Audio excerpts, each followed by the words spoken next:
It is 6:30. I move that we open the meeting of the Marshfield Conservation Commission for Wednesday, October 5th, 2022, in Marshfield Town Hall. May I have a second? Second.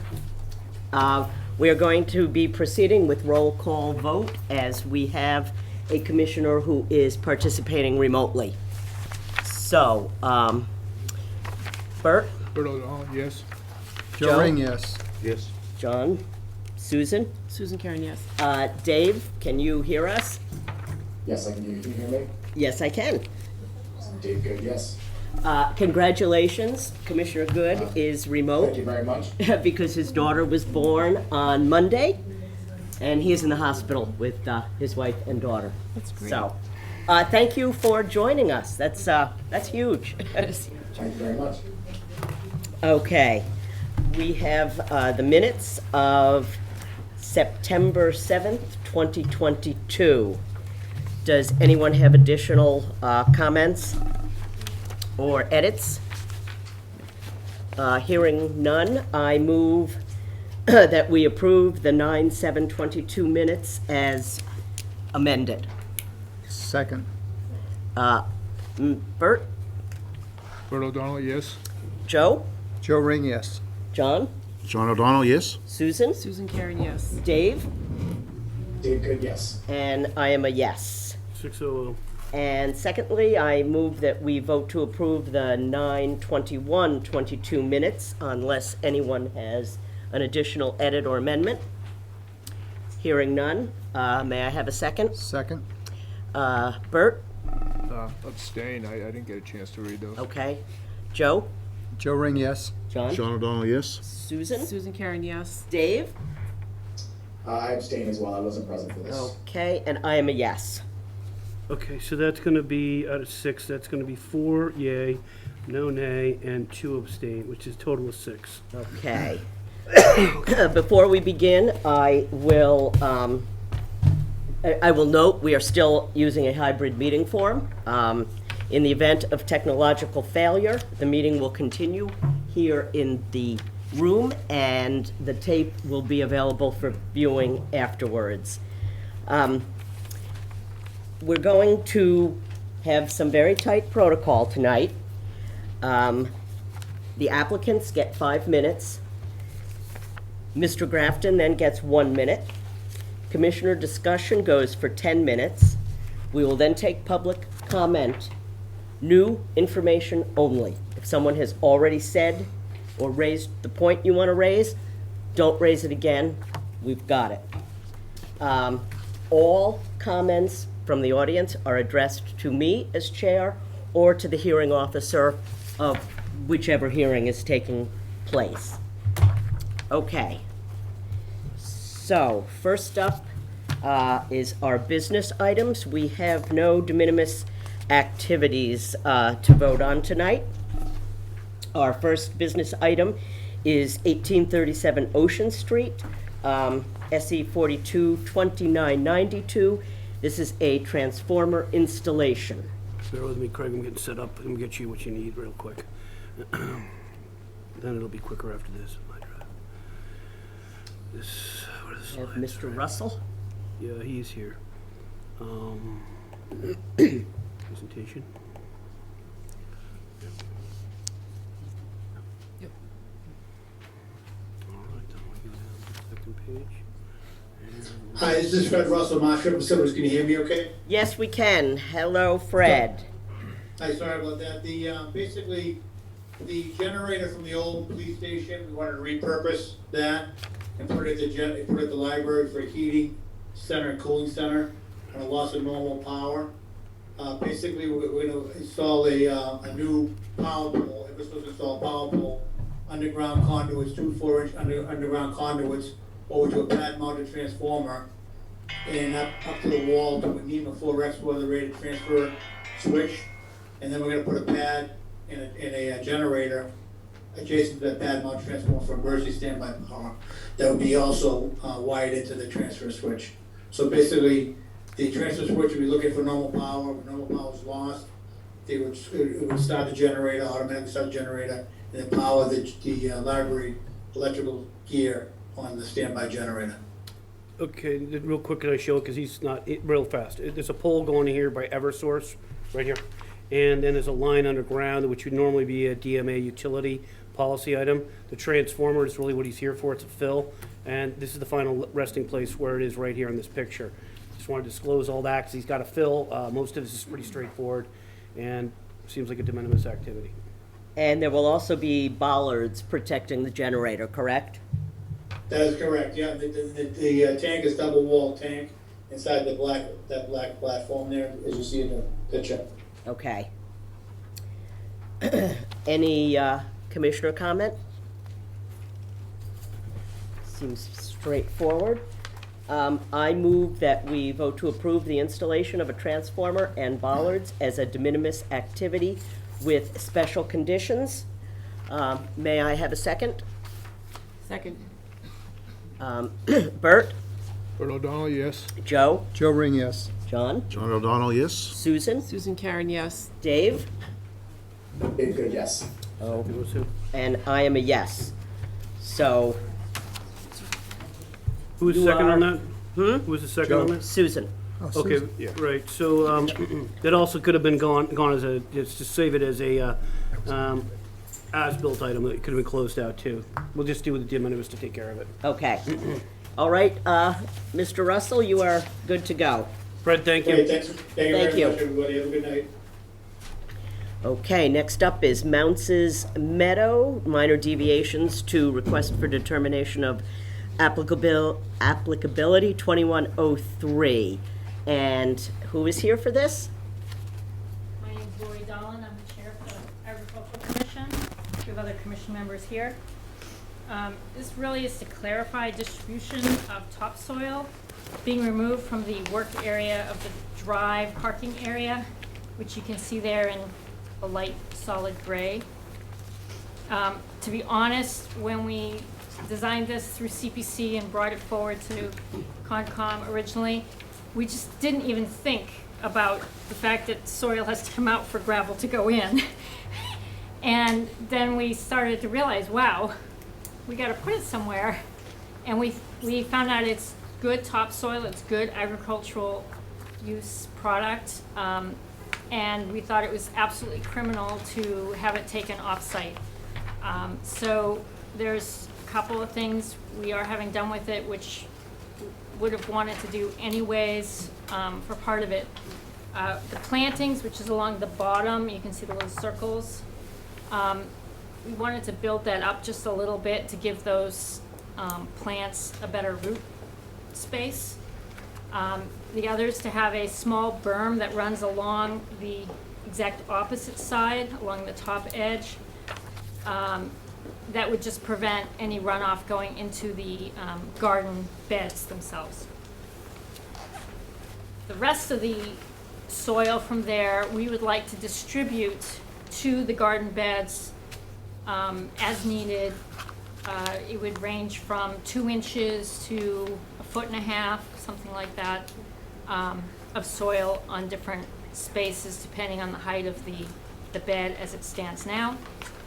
And we believe that will probably use up all of the soil taken out, but if it doesn't, we would like to give it to Ronnie, who is the farmer farming the rest of Mounce's Meadow, and he actually wants it. The other part of this is that in order to distribute it, because we still have plantings in the gardens, we haven't cleaned everything up yet for another 6 or 8 weeks, we need a place to put it. Our first, our preferred location would be to the left. Can I walk up and show you? Sure, I can just, I got a little cursor there for you. If you want to just come over here and just guide me, I'll see it's right there. Or you can go Can you point. make that bigger? Yeah, we can, how much, you want the whole thing? Let's see, how much. Yeah, just make that bigger, that's just a little easier. So, right about here, coming right off of the map, this is the halfway point of all the gardens, and there's a large swath area that's easy to access. Ideally, we'd like to put this excess soil over here so that we can easily access it and distribute it to all of these different beds. And then any leftover, Ronnie could easily access this way so that he does not have to go travel on The drive. that doesn't belong to us beyond this point. We have a right of way up to here. This is, however, as you can see, a flagged wetland. It would be after it's mowed, and it would only be stored there until we get it distributed, which would be in the non-growing season. So it would all be done before next March, Before April, spring. when it starts growing. So it should not have much impact on this area. So that's our request. If you can't manage that, if you don't feel that's okay, we've consulted with a wetlands consultant, who's very versed in agriculture, and uses of land for agriculture.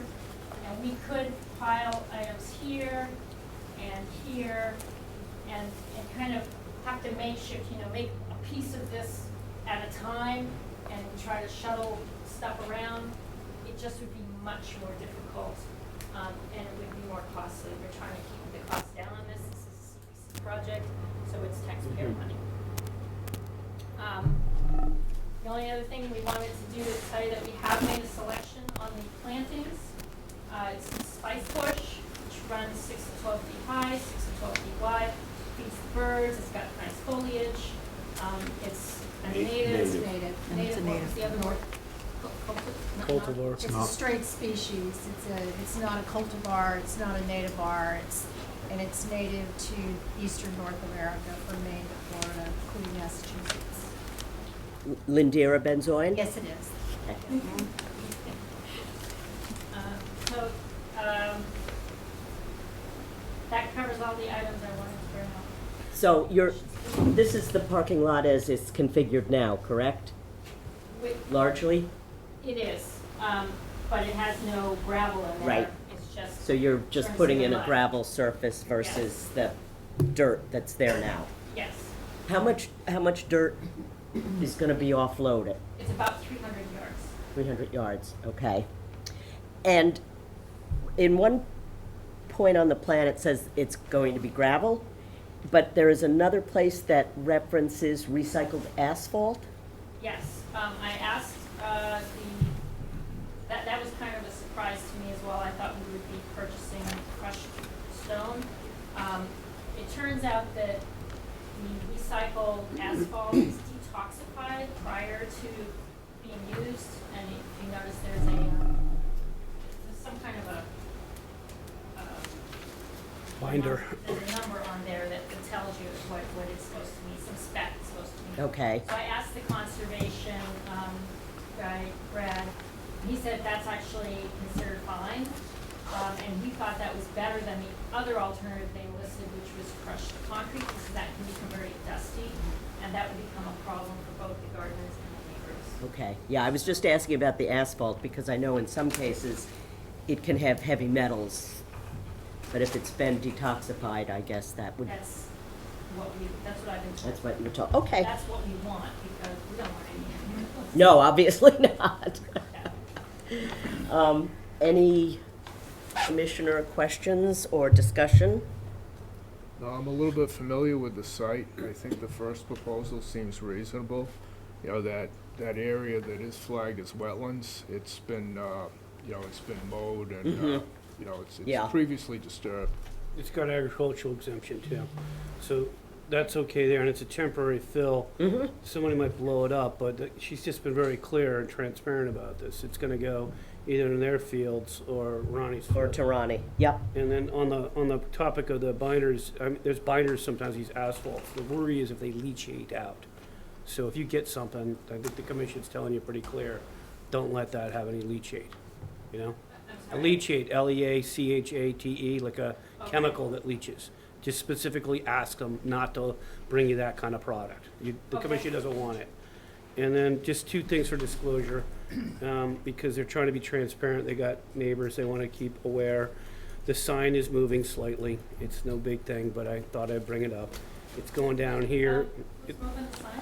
Well, your sign is right here, Lori, in the corner, and down here, it's further down in the entrance a little bit, so it's a slight move. We're not actually moving it, I think they just drew it. Okay, it looks like it's drawn. I don't want anybody to think of that. And I just wanted to show the configuration's a little different. It's really not a big deal. So, that's all. Yeah, I have no problem with storing the removed earth over the winter. I'm sure it will find a use. Just to go back to the sign, if they decide they need to move the sign in order to get the trucks in and I stuff. think they're good with it. That's what they're saying, yeah. Okay, Yeah. is it okay with everybody? If So they could, it might move a few feet left or right, but right, it's okay. That's fine. There's been questions, so we want to get it out there, that's all. Thank you. Anybody else? Okay, in that case, I move that we vote to approve. Should we allow public comment?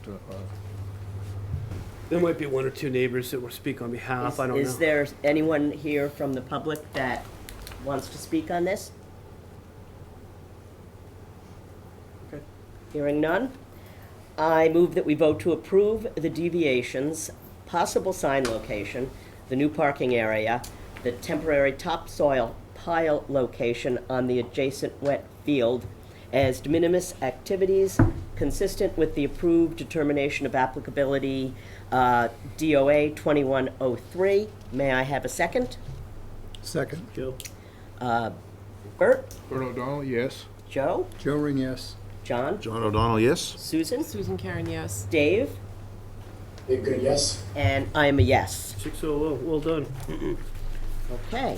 Hello, thank you for your time. Oh, Okay. hello. Hello, who is Who is this, this? please? Yeah, hello, would like to comment before this is approved. We've been trying to talk and we haven't been able to get through. Could you tell us your name and your address for the record, please? The vote's been Sure, handled. Dave. They can always revoke the vote, but it was pretty straightforward. So what is your name, please? I don't think it's a terrible big deal, but Dave Gavaz at 479 Union Street, Okay. And, one of the abutters. okay, and what are your comments? Well, we just had a question. We had been inquiring for some time about the signage. We've had problems with dogs in the past from the community gardens, and we just wanted to be listed as no pets like the conservation land down by the Audubon. I know Ed had said he would agree to that. Ed O'Donnell, I think he said he would agree to something like that. So we're trying to, we want to obviously keep the traffic down as far as people bringing in dogs and turning it into something other than farmland. Can you address that, Lori? This has been addressed. The community gardeners are not permitted to bring their dogs. This is conservation land. The public is permitted to come down to that property and park and walk. Dogs are permitted on conservation land. We cannot stop other people from bringing their dogs down. Okay. I'm curious as to, the Audubon conservation land is again marked no pets, so what would the difference be? All Audubon land is marked no pets because much of it is habitat that they're trying to protect. This is farmland, and conservation land does. Recreation, yeah. Conservation recreation, this is clearly not a recreational area per se, but conservation land allows pets.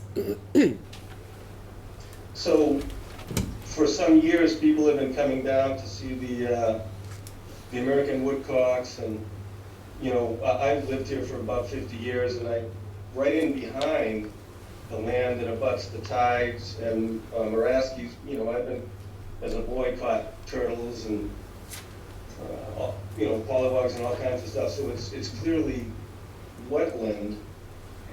And we're concerned that, again, it doesn't turn into some kind of a park where people are going to be bringing in,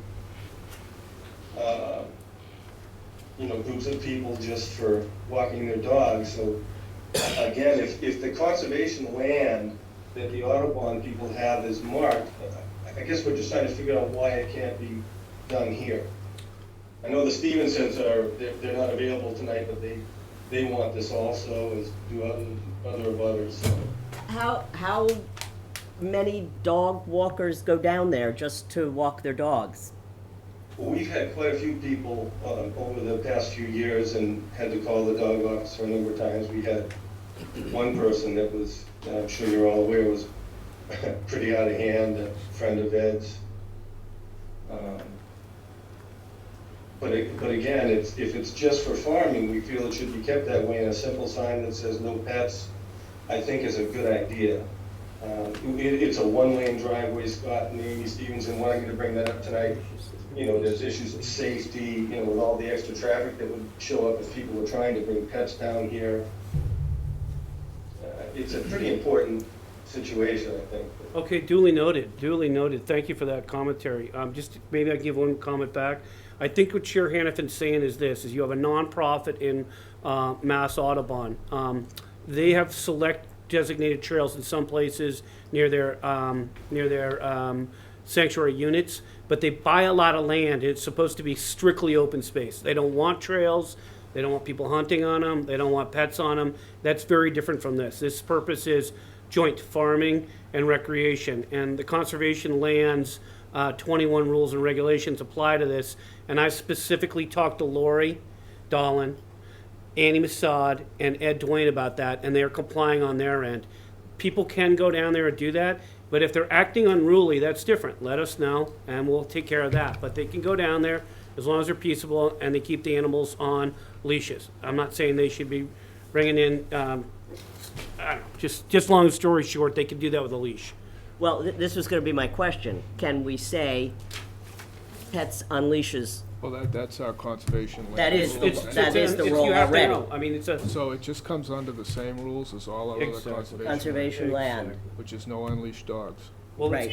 all right, well, that's great input, and I think that's That- 5 minutes. Well, again, can you tell us what the difference is between the Audubon? The ownership, the Audubon owns their land, the town of Marshfield owns the conservation land.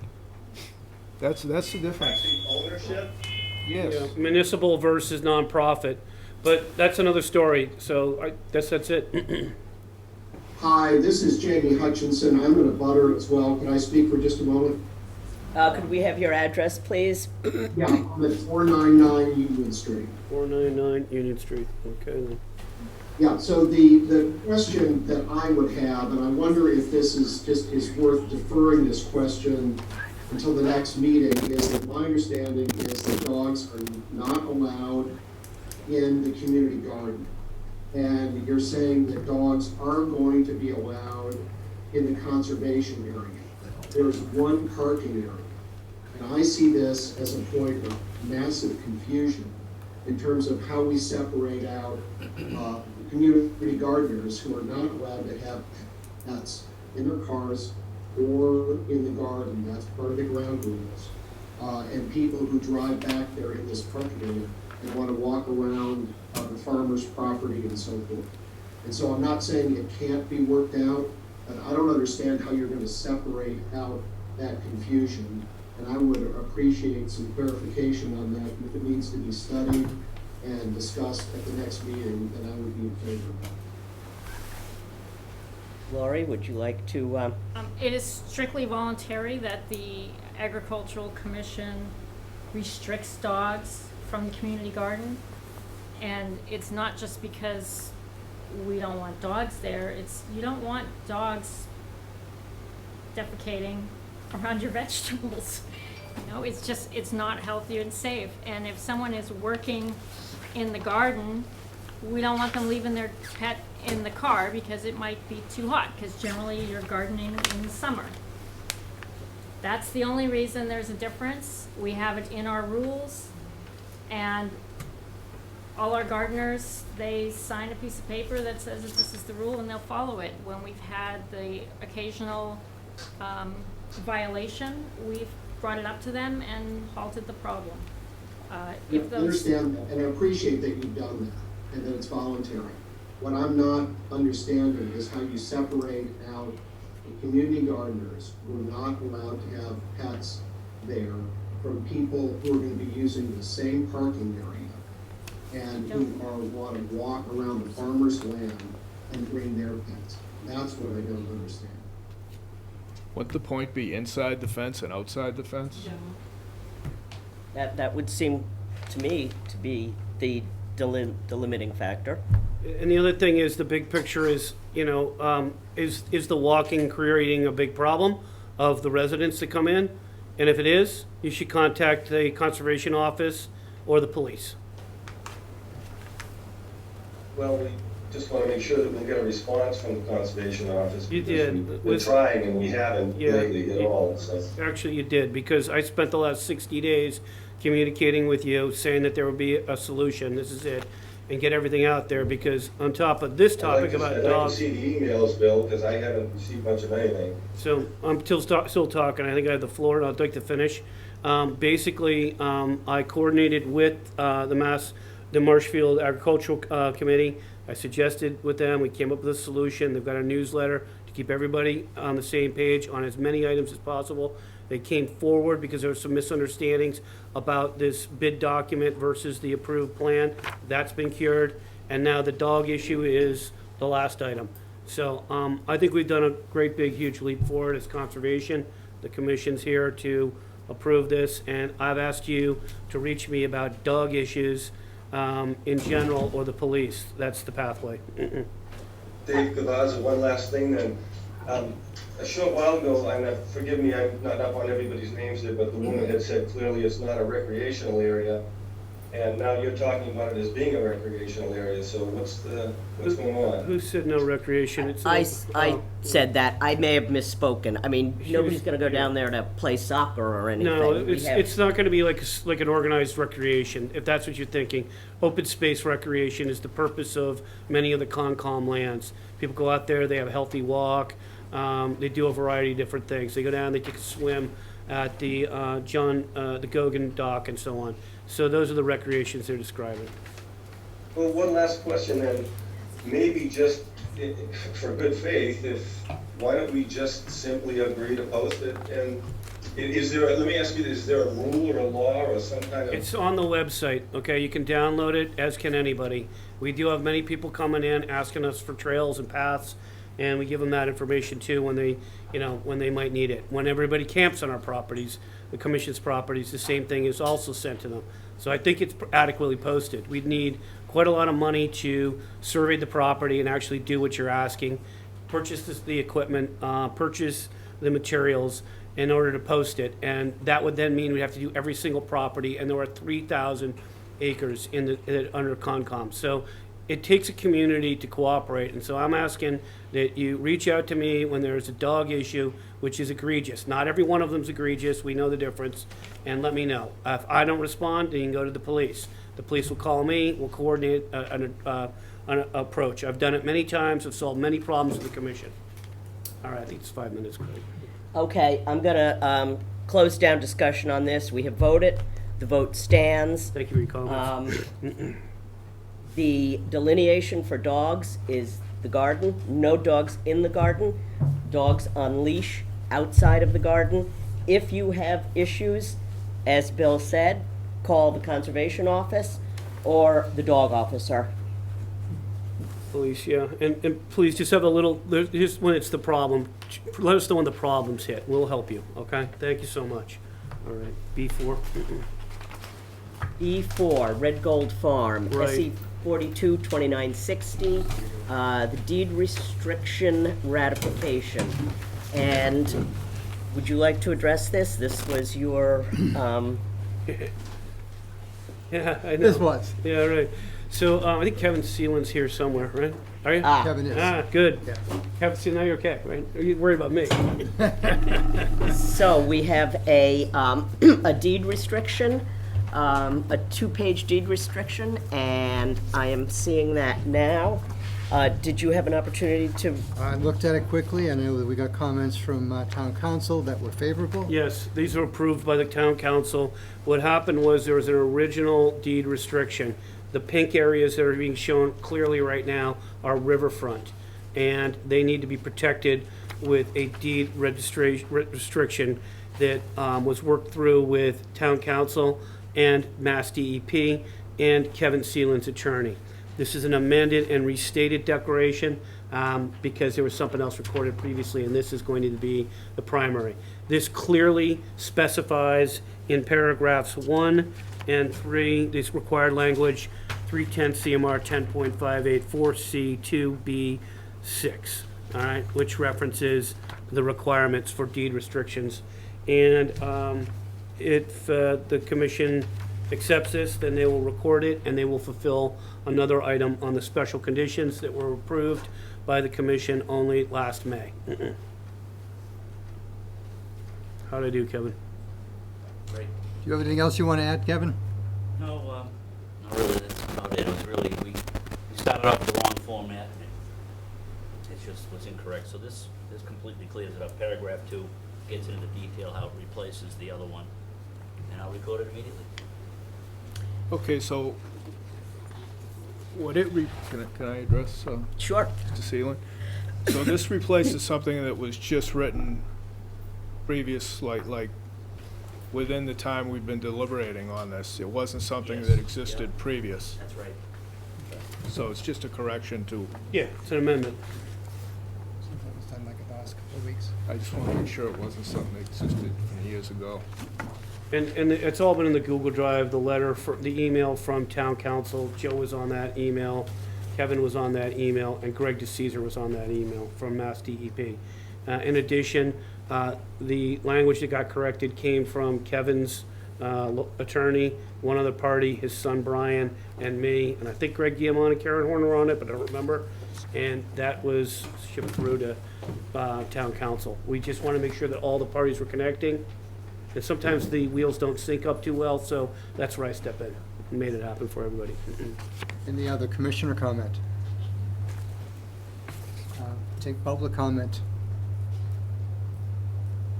Then I would like to entertain a motion to approve the deed restriction. Second. Greg seconds, roll call vote. Roll call vote. Bert O'Donnell, yes? Joe? Yes. John O'Donnell, yes? Susan Karen, yes. David? David Good, yes. That's a 6-0. Joe Ring, yes. Oh, it's a 6-0 now. It's 6-0 now. Finally, yeah. All right, so, very good. Thank you, Mr. Seeland. And I'm working on your bond. I talked to your surety bond as well, okay? Yep. Talk to the right people. Again, Kevin, thank Okay, we're you. off and running.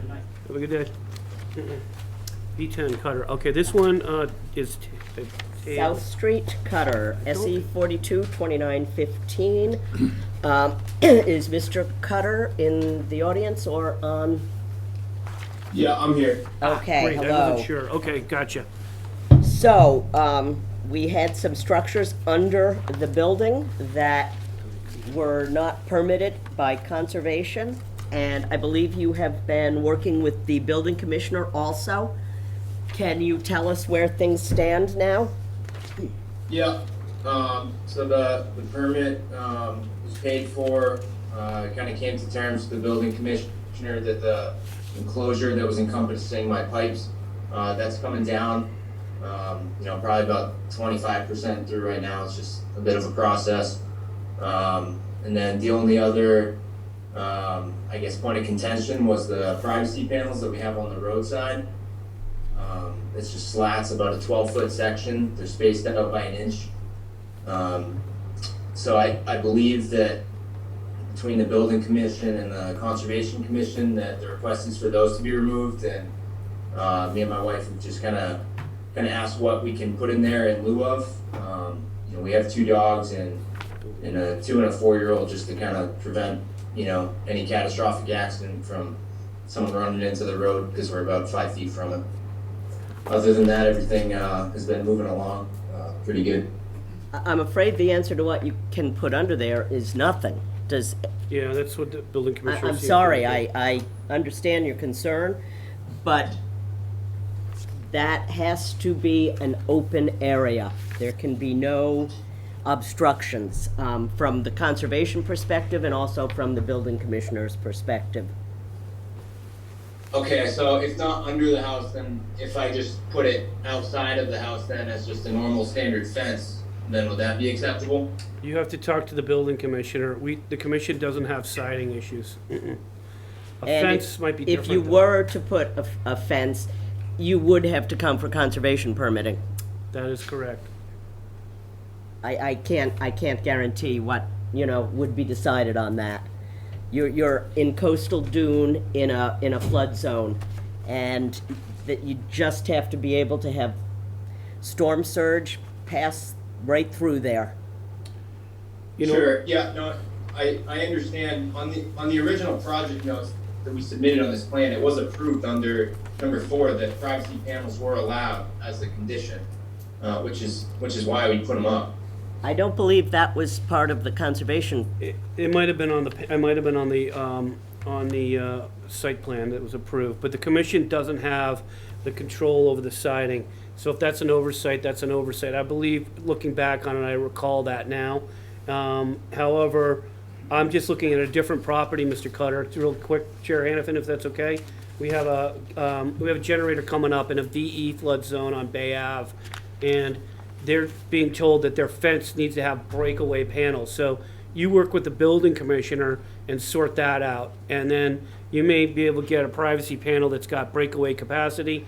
We don't know, because that's not our jurisdiction. So you're gonna be kind of getting bounced back, go to the building commissioner until you get that resolved. But I just wanted to give you a little insight about something else that we perceived, and then that way you can ask the right questions of the building commissioner. Sure, okay, yeah, understand. I'll work with Andrew on that, and then I'll touch base with you again after he gives me an answer. Right. Other than that, the enclosure's in progress, and then everything else should be all right. Do you need a continuation for 2 weeks or a month? I mean, probably realistically a month to get both of them done. November 2. If done before then, I'll reach back out to you. All right, well, we'll That works. just kind of tabling this one to November 2, I think. Yeah, we'll put you down for November 2. If you're ready considerably before then, let Bill know, and we'll put you on October 19th. Sure, all right, sounds good, thank you. Good Thank- progress. I appreciate the punch list, too, that you put together for the commission. Thank you. Thank you. Of course, yep, no problem.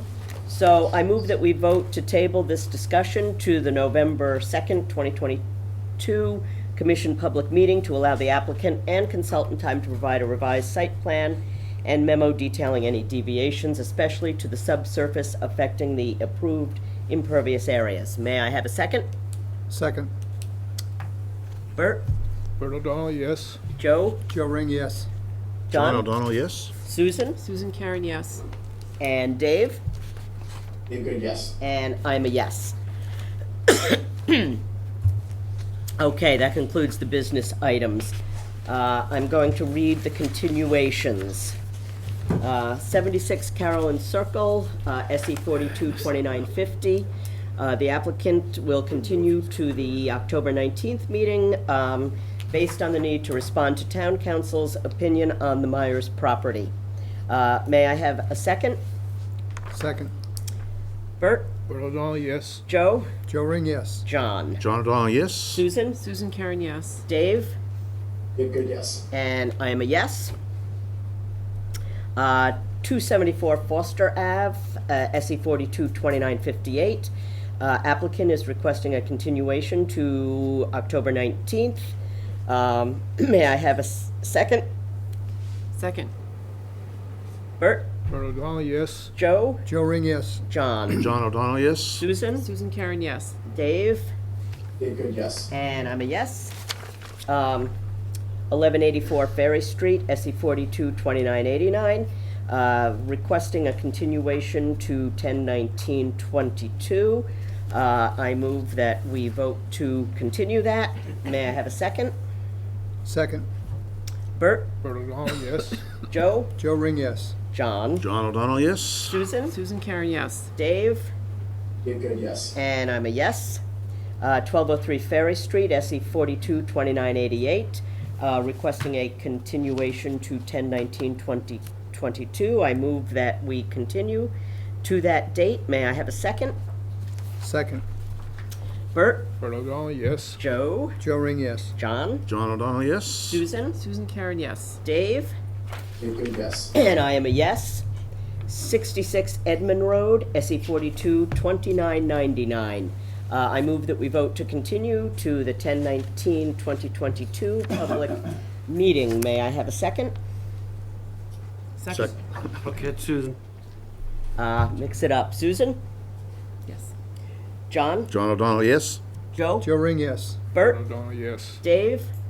Dave Good, yes. And I'm a yes. 3 Minot Street, SE 42 3004. I move that we vote to continue to October 19th. May I have a second? Second. Susan? Susan Karen, yes. John John. O'Donnell, yes. Joe? Joe Ring, yes. Dave? Dave Good, yes. Bert? O'Donnell, yes. And I am a yes. And lastly, 12 Gilbert Street, SE 42, still don't have a number on that one. I move that we vote to continue this to 10/19/2022. May I have a second? Second. Susan? Susan Karen, yes. John? John O'Donnell, yes. Joe? Joe Ring, yes. Bert? Bert O'Donnell, yes. And Dave? Dave Good, yes. Okay. One more, Powell came in, Craig. Oh, right. Yeah, see it there? Yep. Thank you, Powell. 17 Oregon, SE 42 2990. I move that we vote to continue to the 10/19/2022 public meeting as per the written request of the applicant's representative. May I have a second? Second. Susan? Susan Karen, yes. John O'Donnell, yes. Joe? Joe Ring, yes. Bert? Bert O'Donnell, yes. Dave?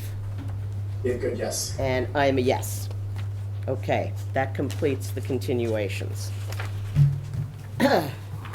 Our first public hearing is the request for determination of applicability for the vegetative management by the harbor master. And let me just make clear again, we're going to follow strict protocol here. No crosstalk, no dialogue. You will be recognized by the hearing officer, and that includes Mr. Grafton. Okay. Thank you. The hearing officer is Joe, and this is a continued hearing. There is no legal ad. So just as a summary, this is a proposal to trim 3 feet worth of Phragmites back from the perimeter of the Harbor Park area and along the fence running down the Drybeck Way, and then doing some clearing so that the cameras are not obstructed. Yeah. Is Mike DeMeo here? I didn't I'm see not him sure if anywhere. he is. I haven't seen him yet. I can try to dig that up, but I mean, this is the area here. I think we added this one over in here, which is a little bit more clear. Joe Pesovich had asked for that. We kind of expected a presentation from him, but I hadn't seen that, so I'm not sure what happened. There was going to be a video or a PowerPoint. That's okay, whatever he wants, you know? So just to be clear, this is not the same project as the one that was earlier to clear the DSA, the bigger area out back. This one is to manage the Phragmites and the poison ivy and stuff growing up along the fence. Riprap, and also this one area here down towards the salt marsh. It's bordering vegetated wetland primarily, and it's a very thick area of Phragmites. The public had wanted to make some comments. We have lengthy minutes on that were approved tonight on 9/21, and we were supposed to have some tasks. And so I called the Mass Environmental Police to find out what their role is, and they would defer typically to the Mass Wildlife, which would give the advice on whether or not the cutting was creating a displacement of wildlife, et cetera, in particular coyotes. And but they would handle nuisance animals, like we were talking about the dog situation, and then they'd contact me if there's a problem at Mounts Meadow. So from that, there was some outreach to Mass Wildlife, and I'm looking for that letter, an email that came in. Jason Zimmer? Have this one from Jason Mr. Zimmer. I have it I mean, from we can either Jason read it into Zimmer. the record. Jason or- Yeah, that one. That one from Zimmer. And basically, Jason Zimmer is the regional representative for the Southeast region for Mass Wildlife.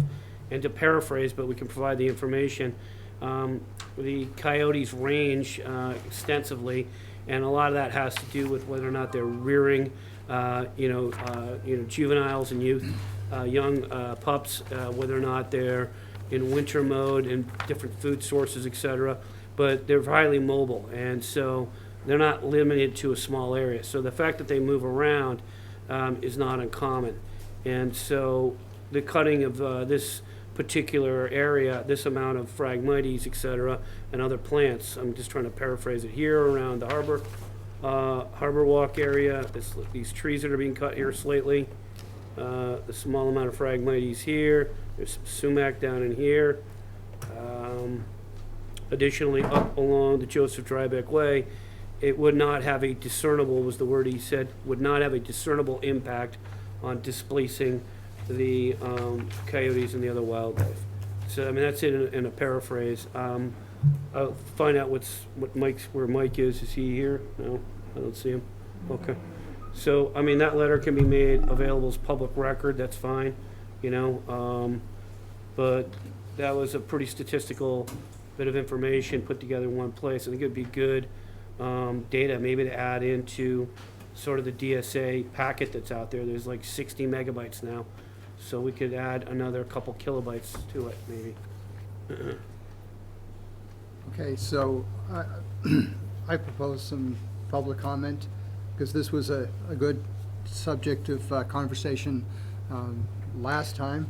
So I'd like to go that direction, and then we'll go back to Commissioner I just want to discussion. say that before you comment, please state your name and address. And if someone else has already made the comment you wish to make, please do Please. not repeat. Please be respectful of everyone in the audience. I have the 921 approved minutes right here, so we'll let you know when you're repeating. Gentleman standing up. Okay.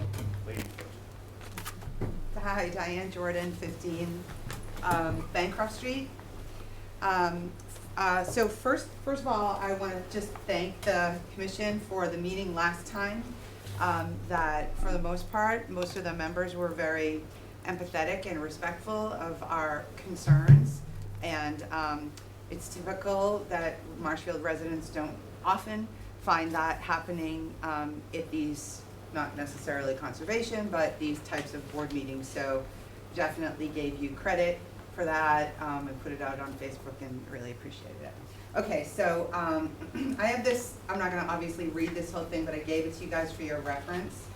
So I just want to go over the Conservation Commission. I looked at your page about the mission statement, value statement, and vision statement. So just as a reminder, because sometimes we all need a reminder. So the mission statement says that you provide outstanding environmental stewardship of the town's natural resource areas.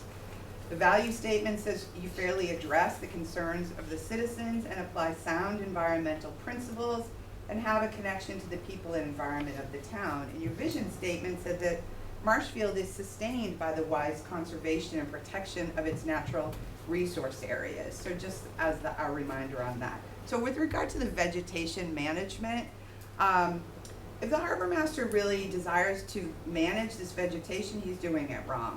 So cutting at these Phragmites at the wrong times and to the wrong height increases their depth and strength and volume of Phragmites.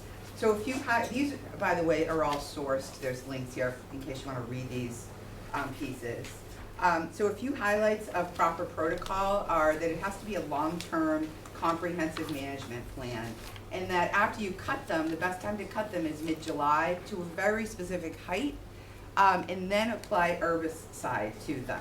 So you can't use the herbicide in the wildlife areas. It's not selective to Phragmites. It's going to kill all the other plants there as well.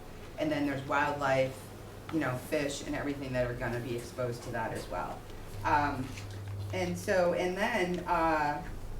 So we think that, and then cutting it any other time increases their density. We really think that this has never been about vegetation management, honestly. It feels like it's a slow, kind of sneaky way to change the landscape down there at the town pier. People are getting frustrated with this, very frustrated. Everybody knows the harbor master, for whatever reason, wants to build a parking lot and a walking path, and these vegetation management, which aren't vegetation management, are just part of that plan to support that. And this is not in the best interest of the environment, the wildlife, and the residents of Marshfield. So the other thing is the Phragmites as a buffer. So Phragmites, invasive Phragmites provides superior wave and surge damage control, superior, relative to any other grasses that are native here. It provides flood protection. So I read a comprehensive study about this that was done in Piedmont, New Jersey, which is really long and very sciencey, sciencey, but if you're like a conservation nerd, you probably really like it, so I recommend reading it. It showed that, so this village in Piedmont had less damage, significantly less damage than any of the other surrounding villages, and they wanted to know why from that Hurricane Sandy. So they did a study on it and found that it was the marsh of Phragmites, invasive Phragmites, that protected that village from storm damage. They did all kinds of simulations and everything, and they found that the Phragmites reduced the Hudson River wave energy by 56%, as opposed to native grasses, which would only reduce it by 1%. And the estimated savings was in the tens of millions of dollars. The shorter native grasses just don't cut it with the waves. So it's only a matter of time before we get a major storm event. I mean, everybody knows that. You know, elevation down there being whatever it may be, this is happening and everybody knows it's gonna happen at some point, right?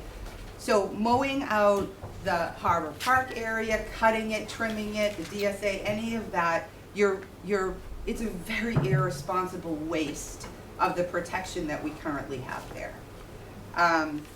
I got lots of messages this week since I put a bunch of stuff out on Facebook, and one of them was from a Green Harbor resident who I don't know, who wrote me about her property on Sanibel Island in the hurricane that they just had down there.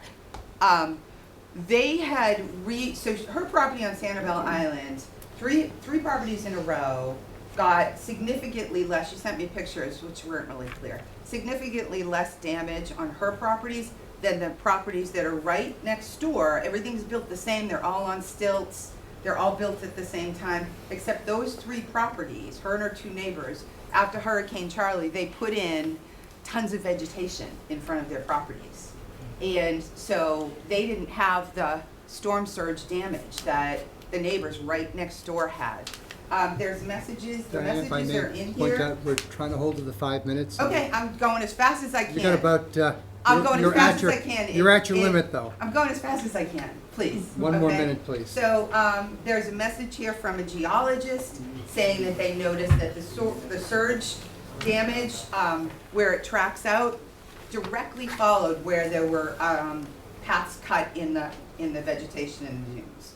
So they're very, and then they also protect from wind. So in Harbor Park specifically, you cut all those, it's going to be unbearably windy in here. People will freeze if they're trying to be in there in the winter and when it's cold. And in the summertime, you can have picnics flying all over the place. And then there's the animals. So there's a whole list. You can see, I don't know if anybody's looking at this paper, but there's a whole list of birds that more commonly nest in invasive Phragmites than any of the grasses that we have. There's a whole list of other species that prefer Phragmites. There's a list of animals that have special concern in Massachusetts that live in that area. And, you know, And if you could please, you're well over the time, if you could speed it up. I hate to do that. I'm talking as fast as I can, but I'm sorry, we're but limited when to I 5 get interrupted, you know, you're taking time away from what I have Okay, to say. I'm going to Okay. cut you off then, because you're not receptive to the comment. We did say 5 minutes. You're over the 5 minutes by a fair amount. It was a good I presentation. don't mean to do, I love the material you have, but if you're not receptive to trying to shorten this up and be respectful of everyone else. I'm trying to, but you haven't heard about the residents' concerns. We're going to go to the rest of the residents, and if we have time, we'll come back to you. So, Sorry. The gentleman who was standing. Evening, everybody. Eric Murphy, 253 Ocean Street. So my comment is due to the only comment from the chairman about the coyotes and the wildlife, Division of Fish and Wildlife, and people he had spoken to. I come from that background. I was here before, spoke of the coyotes. The coyotes are not the issue. Coyotes roam, coyotes have a free reign. Coyotes are predators, okay? You take away the coyotes' habitat, the predators leave. The communal animals, rats, skinks, mice, don't leave. They're still in that 2-foot section of grass that you have now cut down for a beautiful vista view. I question a vista view cutting just for the sake of saying I need to be able to see a little better. You're now removing habitat from predators who keep the rat population, the rodent population in check. And by cutting those bushes down, you are removing the larger predators and leaving the lesser predators, the scavengers, the ones that go to people's houses, the ones that spread bubonic plague, Black Death, as we all heard, rodents, okay? If you leave those there and are not done anything with, which if someone tears a building down, they have to do rodent abatement. It's a state requirement. So the rodents don't run from that building into the neighbor's building. You cannot just cut grasses down that harbor lesser animals and larger animals without actually doing something for the animals, okay? I know the commissioner has gotten a letter from the Board of Health. I don't know if you guys have seen it. Have you seen the letter from the Board of Health? I don't recall seeing a letter from the Board of Health. I know that I specifically spoke to the director of the Board of Health only 2 days ago. I gave him the video so that he could observe the what our commission had received as input, so that he could then provide his own input, because they need to respond to rodent complaints, every single one of them. Rat complaints is the specific. And I see. So did you get a letter from the Board of Health? Because I have it here. I'd like to read it if he didn't give it to you. Well, hold on. Board of You Health asked did- the question, and when was this letter apparently? 2 days ago, sir. Yeah, I don't think so. So let me go find out. I would just carry on. The your last line of the Board of conversation. Health says, over the summer months, we've received numerous rat complaints across Marshfield. So we can't say whether one particular area is a problem. Okay, numerous rat complaints. I've been doing pest control for 25 years. Cambridge has rats. Harvard has rats. Pembroke, Situate, Duxbury, no rats. 25 years, I've never done rats. In the last year and a half, I've done 15 rat jobs in Marshfield alone. And I'm not the only pest control guy in Marshfield, all right? People, these residents, are all gonna have to pay individually huge sums of money to remove the rats from their properties, because you have just eliminated all of the predators, areas for them to bed down and keep these populations controlled, okay? Just so that someone driving down the road can have a pretty view of a vista. Let it grow, let the animals live. Coyotes roam, they will keep the population down. There's a reason why Marshfield hasn't had rats in 30 years. It's because we are a wilderness town. We conserve. The Conservation Commission is here to conserve, not cut down for vista views. If everybody in town that lives on the marsh comes to you and asks you to cut down the bushes behind their back so they can have a pretty vista view, you're talking Southport, you're talking Marshview Drive, you're talking Wrexham, you're gonna be here till midnight, every night for the rest of your lives. Vista view is not an option. Thank you. Thank you. Answer is I did I not get the believe email. the woman back there was Thank you. next. Thank you. What's your name for the record? Celia Del Cadillo, 109 Genevieve Lane, 109 Genevieve, and Yes. how you spell the last name, Cecilia? DELGADILLO. And I'm here as a Marshfield resident because I serve on other commission. I'm the person that has the property on Sanibel. You didn't know.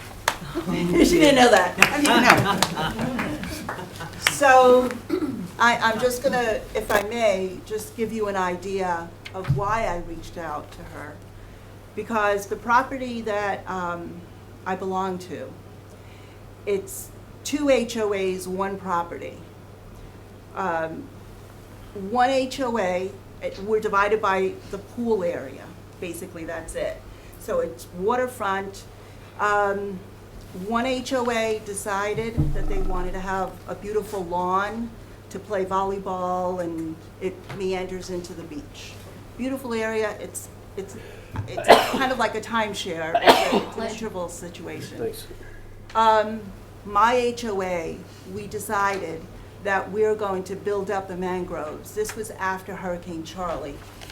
Because with Hurricane Charlie, the water with the surge just went in one door and out the back, took walls, furniture, kitchens, refrigerators, and everything on both floors. And they're on stilts, rebar, cement. I mean, the property is very well made. However, when we decided to build out the vegetation, and we did it in stages, so it's pleasant, it looks nice, but it's also very good for the birds and nesting and all of that other stuff that goes along with it. With this particular hurricane, and I apologize, I'm actually it affects me because these are people that I've known since 1981, and we spend a lot of time together, and we come together from all parts of the United States to enjoy the beach and spend time with each other, and our children have grown up, etc. And now the property is destroyed, along with other properties.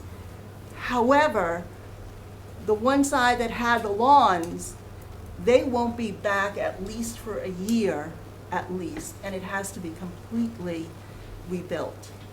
Our side does not. The only thing that has to be done is the first level. The second level was fine. The water surge came, and then it moved around the building, and that barrier of mangroves that we've maintained has basically directed the water around the building and back into the parking lot and beyond. But the buildings themselves were protected. So we have considerably minimal damage compared to the other side, and with exact construction, exact size, everything is exactly the same. The only thing was the vegetation that protected us. I don't want to, and that's the Gulf of Mexico. I'm going to be very short. That's the Gulf of Mexico, which the water just laps up, and that's what happens. We have the Atlantic Ocean, which is a whole different ballgame. So obviously that's my concern. But also another thing is my concern for the insurance on the homes that are there. Will that affect the homeowners that now will have to carry maybe higher insurance, or maybe it won't be that easy to get insurance because there will be more flooding? So those are the two major concerns, but she didn't know I was going to be here. Thank you. Thank you. Thank you.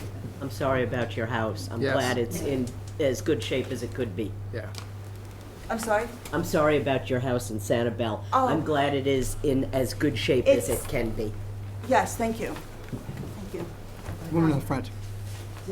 You, please. What's your name? You have to introduce yourself and your street address. Your name is for the record? You don't have to stand up. Okay. Mary- wait, Mary Mary Beth Beth. Conroy, Yeah. 16 Linwood Street. I think I might be one of the closest abutters to this area. I believe I am. So I've noticed, I just actually had to go get mouse traps again today because I've noticed, where's Eric? An increased population of mice, and I'm the closest abutter. So that's number one. Number two, the flooding at the end of Linwood Street has significantly rose up on the end of our street. It's almost entirely covered at the end after this past rain we've had. The amount of rain in the flooding by my driveway. And pretty soon I probably won't be able to get into my driveway because of the rain that's there. I just don't understand. Oh, the other thing is too, the noise. So I can hear now the cars going over the bridge because there's little whatever that you can hear the cars going over it. Now it's so much louder because there's not that noise barrier. I just don't understand why this is happening. Yesterday I came home And as soon as I got in my car, I thought there was chainsaws. So I went over there and there was kids riding dirt bikes, making donuts, all throughout that. And it was pouring rain out. So, and it was really loud, and I could actually hear it inside the house. Riding dirt bikes, which was, it sounded literally like chainsaws. So all of these things are negative to everybody around there. And I moved there thinking, this is great because I have all of this behind me. And now there's the mice, there's the flooding, and there's the dirt bikes. And I literally, if you can, I went on the tour with Greg Guimond, what's his name? The other, I can't think of his name, but there was a few of us. Oh, you were there too. And literally, you could reach out and almost touch my house, where they're going to take off the rest of the, whatever they're doing, clearing it out. It's very, very close. So I don't understand why it's happening, because it wasn't doing anything to hurt anybody. And the coyotes too. They are so, because they're moving closer and closer to the houses, and my kids get scared when you hear, it sounds like someone's being murdered. It's so close now.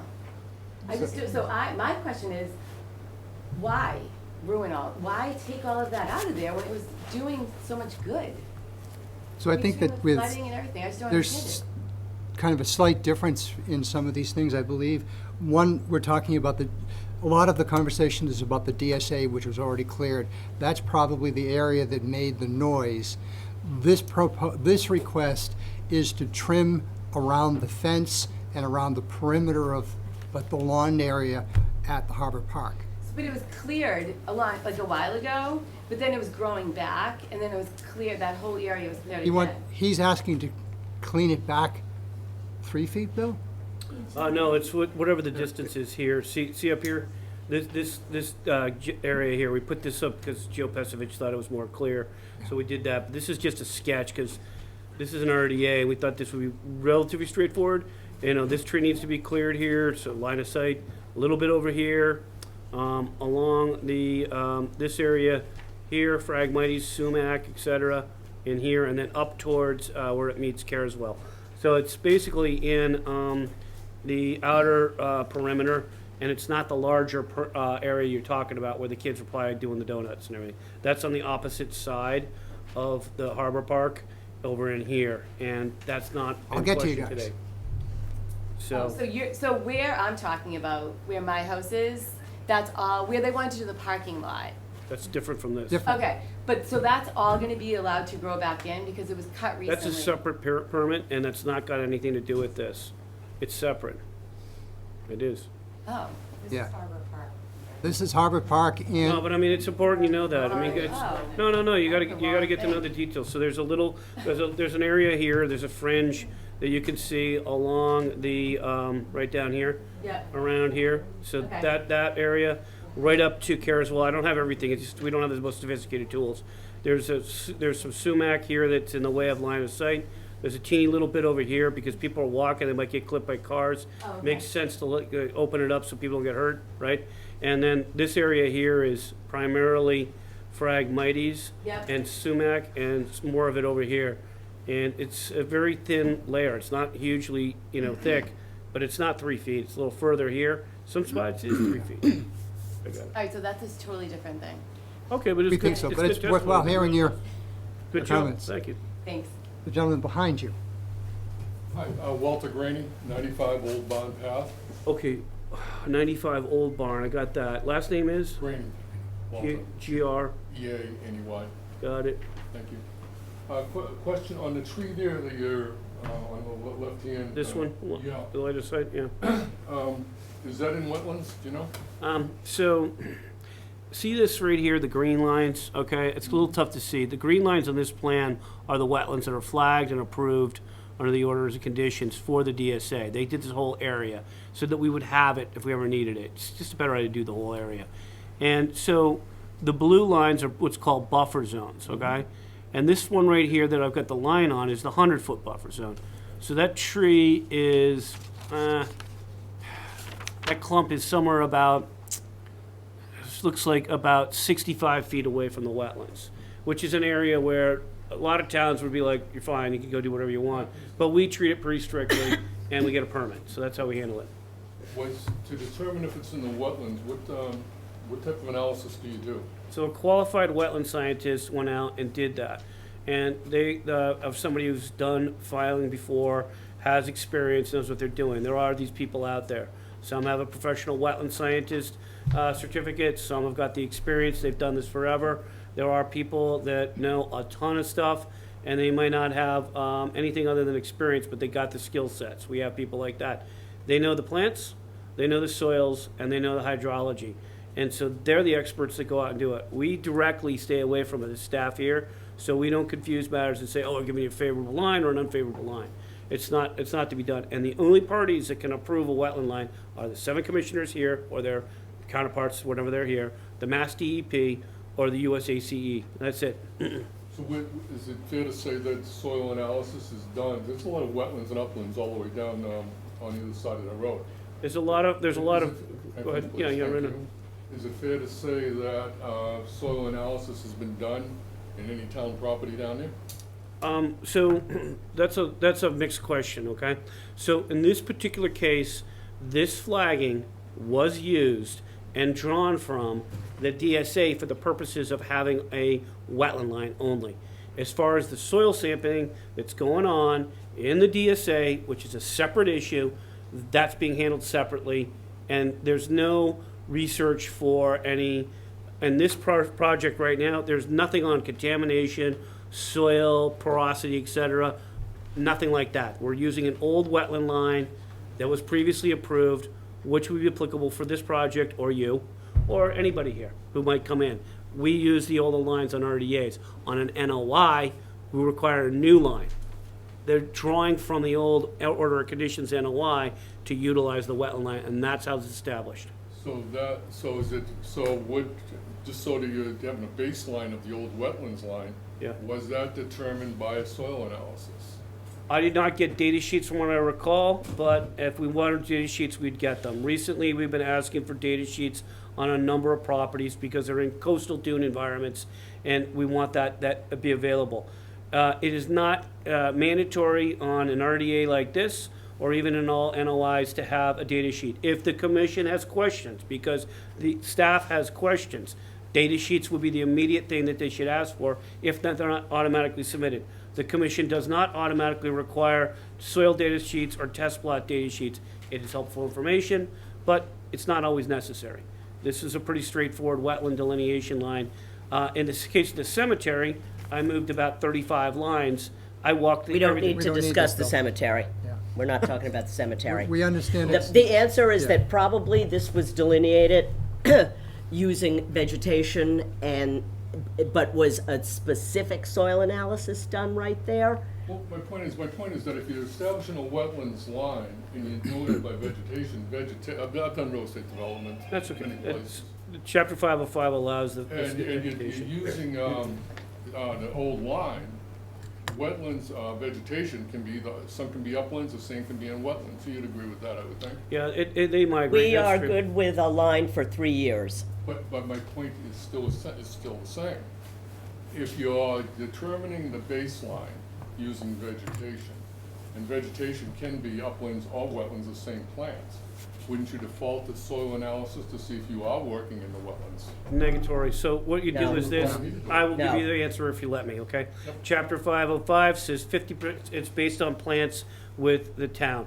Most everybody knows that, and they do that. We push the lines based on that because we get more protection, because it's not the true science of water, soils, and plants. So we get a larger line, you get more protection in Marshfield due to that. If there's a disturbance, then you might do the soil analysis. This particular area has been established for years, and it has been permitted multiple times, and this is consistent with what has been permitted prior to this conversation here, prior to the DSA, and multiple other permits. So therefore, that's relatively consistent. Even if we were to turn things back as far as we can, you're going to find that line is relatively consistent. Consistent with vegetation. Vegetation is upland, upgradient of the soils typically. It's upgradient of. Yes, consistent with vegetation. Vegetation, not soil Correct. analysis or anything. But if we had a disturbance and Correct, we didn't. stop, we're done. Stop, we're done. We're, gentlemen, next. Yeah, hi, Brian McCarthy, 32 Dundee Drive. And in addition to the wildlife concerns, the protections, the other things, the harbor master has been determined to put a parking lot in this space forever. He wants to We're, make it- excuse me. This is not We're in not that spot. talking I about understand that side of the what road. The harbor master is not his name? forthright, not up front. What is your name? And if we tell him, Brian you Murphy. give him an inch, he's gonna take a mile. Okay, wait a minute. Which, I need your name for the record. Your name, Brian B-R-I-A-N, Yeah, got it. McCarthy. McCarthy? Yes, sir. And what is your address, please? 32 Uh-huh. Dundee Drive. Okay, carry on. I take your point, but this hearing is strictly on the RDA for the Harbor Park. And I understand that, and I appreciate it, but my concern, and I think a lot of people's concern is, this guy's gonna do what he wants. He's already clear cut that twice. Without appropriate permitting, so you're gonna say, go ahead and clear this off. Next thing we know, he's gonna have the whole place paved. He hasn't I mean, clear and cut that's- anything that's- without that's permitting. my- Yeah.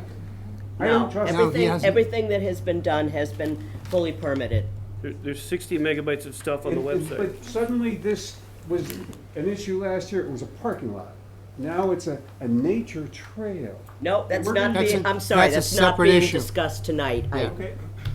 Thanks for your We comment. understand and appreciate your comment, but this particular request is limited to trimming back. And Joe, I understand what you're saying, but what I'm trying to say here is this keeps We coming hear up. And every time there's a fight put up about it, it's backed off, and then 6 months later, let's try to sneak it in under the guise of something else. He's waiting until nobody pays attention, he's gonna pave over paradise. That's my personal feeling. Thank you. I don't think Heard he your issues believes and that there's recognized ever it. a point when no one's Yeah. paying attention. And that's what we're doing here, is we're trying to pay attention to these things, and we're trying to listen. No, I appreciate what you're trying to do, but like I say, as a resident, he has no trust whatsoever. We recognize, I think all of us have heard your comments. We appreciate that you've come to talk to us. We're trying to balance some of the issues here, our security, and for me, I get poison ivy if I'm walking downwind from poison ivy within about 10 feet. I would love for that area to be cleared up, I just And don't trust that- him to do that. I walk my dogs there every day. Yeah, that's what we're talking I see about. that. He's asking for a permit to do that. He had a permit, but if I understand correctly, it expired. That's the 2017 RDA expired, Yeah. and it was exactly what that, it's almost exactly a mimic of this. There's a few small changes, but it's not the DSA, and it's not the other items. And as a result, he The has to DSA has apply been clear for. cut twice. That's a separate permit, it's permitted, there's 60 megabytes of data on it, it's really good factual data. All right.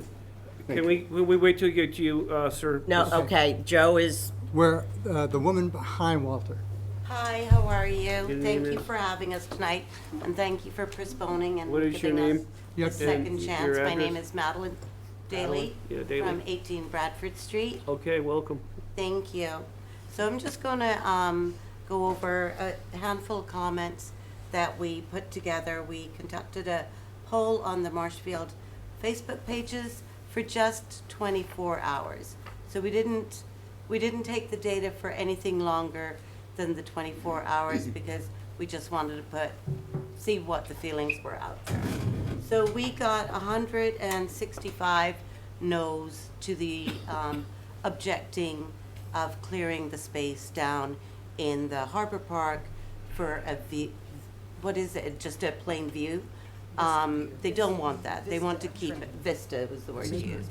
So the people that we heard from didn't want that. So 165 said no, and we had 4 yeses. And I'm just going to go over a handful of the comments that we received back. No, in times of rising water level concerns, nature should be minimally interfered with as possible. Any and all green spaces in Marshfield should be protected and cherished. No, it's a wildlife habitat, one of the few that aren't privately owned, buildable, and should be protected as such. The little park is lovely and enjoyable as it is. No, leave it be. We keep messing with Mother Nature, and she keeps hitting back. So far, she's winning. Nope, Phragmites build and stabilize vegetation. It's all being cut everywhere. Nope, the harbor master is out of control. His focus should be on the water, not on land developments. Nope, Phragmites build and stable vegetation, and it's all being cut everywhere. Nope, preservation is incredibly important to wildlife, vegetation, and the ecosystem overall, maintaining habitat for animals. Little by little, their homes are being destroyed, pushing them into where they shouldn't be, such as domestic properties or roaming in the streets. Nope, we do believe Marshfield taxpayers paid to preserve properties through CPA and CPC, yet the town administration supports cutting down wetlands and disturbing natural wildlife. Please keep it as it is. Thank you. And I just have two more. No, it's supposed to be protected area, but Marshfield Conservation hasn't done anything to help but to exploit the area. When will we learn to leave nature alone? Our loss to animal habitat decreases every day. And the last one is, well, Diane Jordan, the Conservation Commissioner, sure isn't for conservation. And these are just a handful of the comments. The rest of the comments you can read in the handout that you received, and please take them to heart. They are from the residents, and this is how people are feeling. This was just 24 hours. So, again, thank you for giving us a second chance, and thank you for letting us present. Appreciate it. Other comments? Name for the record, sir? Joe Pasevich, 25 Wilson Road. I understand that this area is riverfront. Yeah, it's on here, Joe. The It's a two resource purples we area, did. It's Yeah. riverfront, it's a resource area that under Marshfield Conservation or Wetlands Bylaw requires an NOI to be filed. That's not quite right, Joe. It's, That's what the regulation says. and River, If this got an RDA, if this got a permit through the RDA process back in 2017, then I regret that we were not on top of it at the time. Because So- we would have fought it as vigorously, if not more vigorously back then. It is riverfront area, however, and riverfront, state's riverfront regulations are incorporated into the Marshfield's wetlands bylaws. So and under the riverfront regulations, it is presumed that anything within what, 100, 200 feet? of Joe, the right here, we riverfront? did this last time, 200 feet, right to here, and 100 feet right to there. Okay, so fine, so is the area where you want to cut within those boundaries? Yes. Okay, so you have to presume that that area is critical to the performance standards and the importance of riverfront areas. You can't just say, we want to cut those down because dogs might get poison ivy on their fur. Or you can't just say, don't worry, there aren't many coyotes living in there. There are, how many? At least 8 major considerations you have to think of when you talk about altering riverfront area, including erosion control, wildlife habitat, storm control. Why aren't those things being considered? This thing begs for an NOI because those boundaries need to be delineated. The proponent needs to prove that what he's doing is not going to damage the objectives of riverfront regulations. It's up to them to prove, not for us to prove to you why this should be protected. It's assumed under 310 CMR 58 that that area is critical. And they have to come in. Oh, by the way, there's no proponent here tonight. When is he going to come in and say, I'm going to cut this down? Why? So dogs don't get poison ivy on them? So we can have a better view? Where in 310 CMR 58 we have to worry about how much poison ivy there is or how good the view is? You're ignoring all the stuff that's written into those regulations. For what? You're bypassing it. You almost flipped it through again, like you did in 2017. Joe, if you could shorten up, because you are repeating the same thing. I want to hear everything that you got to say. Right. Very similar to what you said there last are- time, Joe, So if so I you may know. finish what I'm saying, this is riverfront area. It's in Marshfield's bylaws that we voted in that you will require an NOI. It's written in black and white. It is under the state regulations, which are incorporated into Marshfield's bylaws, that all the interests, wildlife, storm control, erosion control, et cetera, et cetera, et cetera, this area is critical to all that. And to just give some excuse like you want a better view, it's like the excuse given for clearing the DSA for Easter egg hunts. And it's just on that point, I don't want to talk about the DSA, but everybody needs to be aware. Yeah, there is a credibility problem in this town right now. That permit that was granted for the so-called DSA clearing stated that no vegetation management shall be done until after a parking lot is constructed. You left that out. So that permit, that Joe, is being we're not on the violated. DSA. I know, We're not on the but it goes DSA. to the issue of credibility, which is. Okay, we take your point. All right, Joe, Point thanks a made. million. The town's bylaws, You- the Joe, state regulations. Joe, you've gone over everything this about applies. 5 Joe, you've times. already Got made it. your point, it We was got good. it. You know, he's good. I don't need to have it drilled into my head, I hear it. Can So you, real quick, you can use an RDA to also review a riverfront as well, or anything. And then, you know, there's other processes for anybody to. But Mr. Chairman, if I may just rebut that quickly. Where this is potentially an impact on salt marshes, where is the delineated mean high water mark? Where is the buffer zone that should be maintained in a riverfront area? Did you exceed already the 10% alteration that may be allowed in certain cases under the riverfront regulations? Have you exceeded that 10% of alteration to the riverfront area? I think you have already. So you've already, just by the virtue of the park being there, gone way over what you could possibly be allowed for alterations in a riverfront area. And now you want more? And It's by the Madam way, Chair, by the way, he's Mr. Hearing Officer. I'm sorry, Mr. Hearing Officer. And by the way, I made a comment to your assistant about that map on the left, that it's all these black lines, it's all scribbly. You know, that was my comment. If you added a line at my request, I'm not aware of that. Well, we But did that as a some of courtesy. those black yeah. lines go into the water. So you're showing by those black scribbly lines, Mr. Chairman, on this application, that you're talking about possible alteration down to the edge of the water without any consideration for the possible wildlife usage down there? Come on. Follow the regulations. can you do it in Thank you. 30 seconds? Yes. Mr. Pasevich, I put that one in the slide there to clear up our conversation about the black lines, just to make sure that that area was. What line did you add? I'm sorry. Oh, Mr. the image to the right there, Yeah, it's we- the yellow highlighted Yeah, area. no, I saw it. Yeah. That was part of the original application. Yeah, I just wanted to shore that up, because there was the question about the black lines and it being Right. unclear. So I And- wanted to shore it up with Thank you. language. And by the way, again, that was done in 2017, and it should have been granted back then. And it sure as hell shouldn't be granted now. Okay, But we're the going in things- circles. Aye. We're going in Thank you. circles. We're going in circles. Any other comment? My name is Pam Pristis, I'm 60 Central Street. I mean, I saw a map that somebody submitted that drew the line down to the water, and I think the bottom line with us Brant Rock residents right here is that we have lost trust.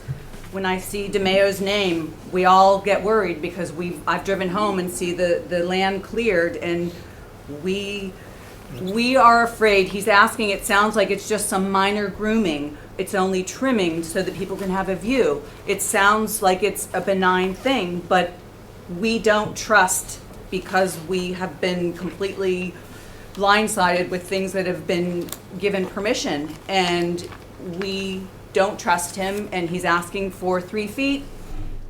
And I think that that's what we are most concerned about. And, you know, as a conservation committee, I'll just finish for Diane, your responsibility is, as your directive state, environmental stewardship through the application of sound environmental principles and respecting the concerns of our citizens.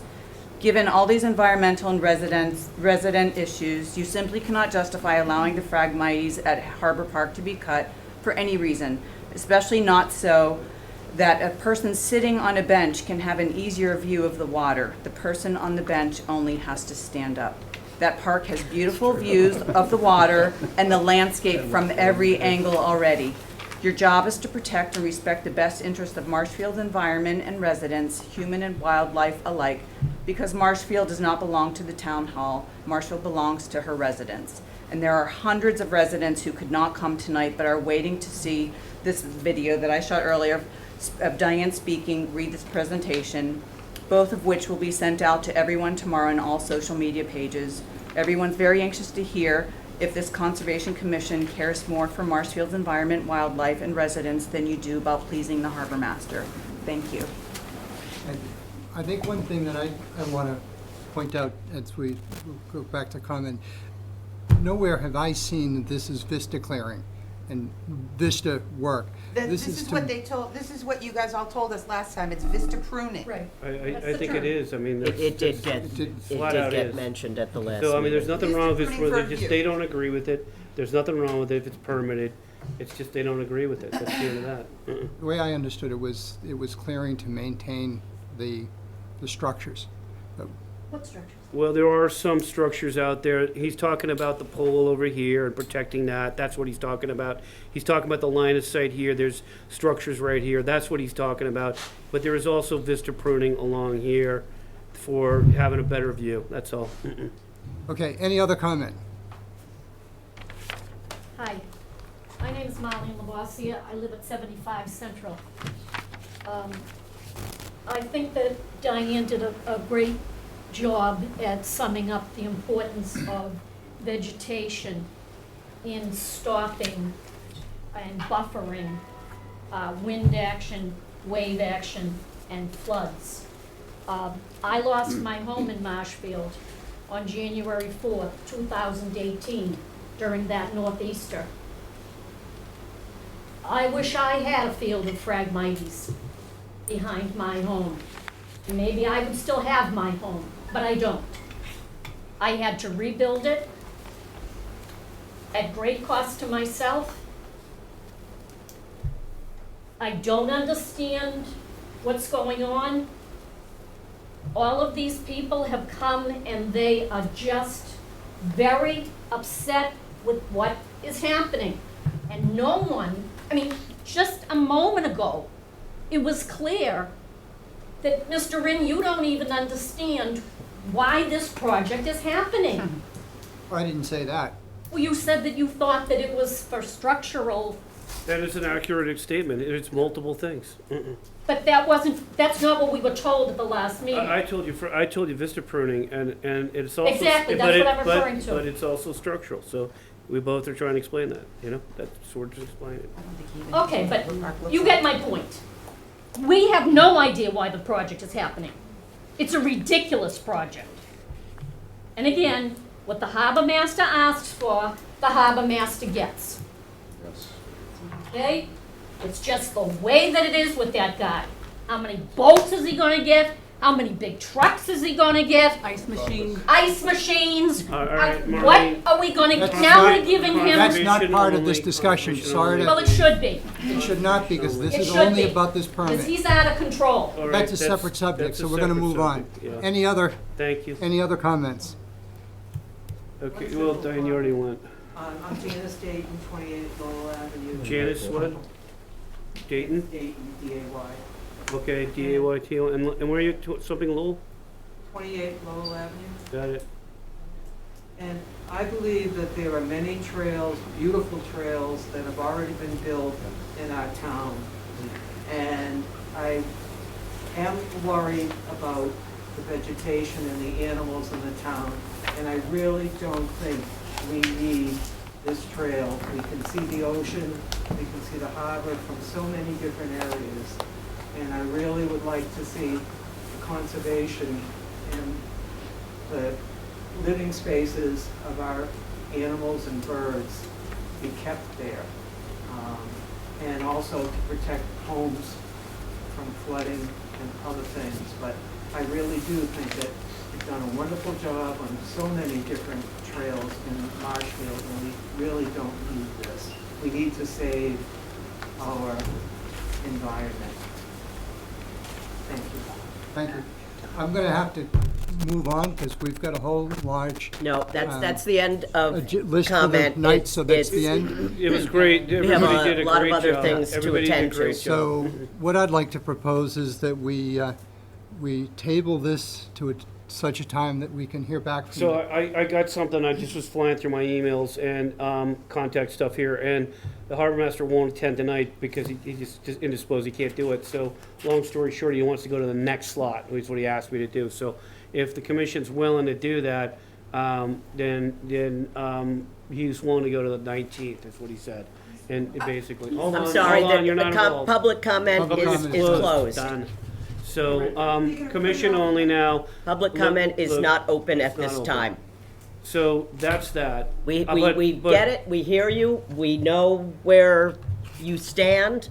There's only so many times that we can hear the same thing. It's not going to change our opinions. We understand what you're saying. We hear what you're saying. We can't.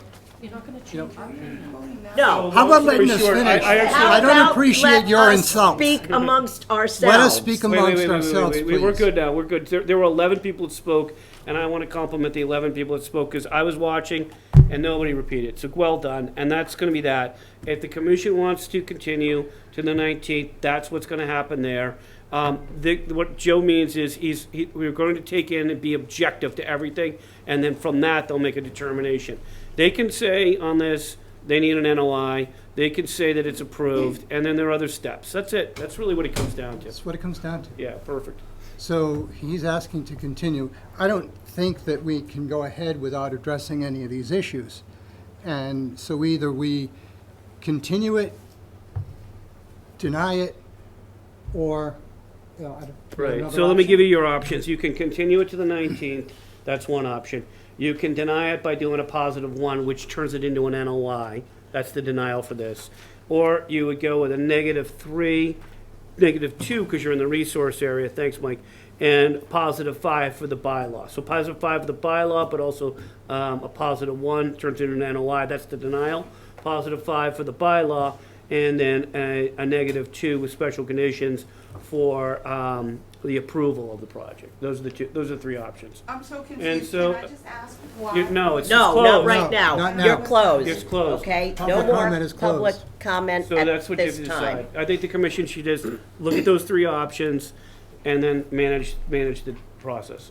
Before that, should we try to address some of the concerns that have been brought up? I think that's a Should lot. we respond while There's- it's fresh in our Can I mind? ask a question about the next meeting? Go ahead, Jim. That's a fair amount. I'd like to actually have the harbor master kind of lead some of this. Yes. It's his project, it's not ours. Right, correct. And the obligation is for the harbor master to make the clear and convincing evidence. So these minutes probably will get prepared, and that way helpful to that, and then you'll have a list of items here. There were a lot of things that were off conservation, but you allowed it to go on anyways. There were some that are dead on conservation. Those have to be the target. Right. Commissioner discussion. Yeah, I agree. There's one thing that I would like the opportunity for us to discuss is, a part of this was also vegetative management. And when you read the things that we've read about Phragmites and invasive species, there's an argument to be made that removing invasive species brings back the natural vegetation, which is actually more beneficial to the area. So there's an argument to be made for that, and I understand there's studies that might dispute that. So that's one of the things that we typically do permit vegetative management because it promotes more important habitat that grows back. It's better for the species, for the birds, amphibians, and also presumably flood control protection.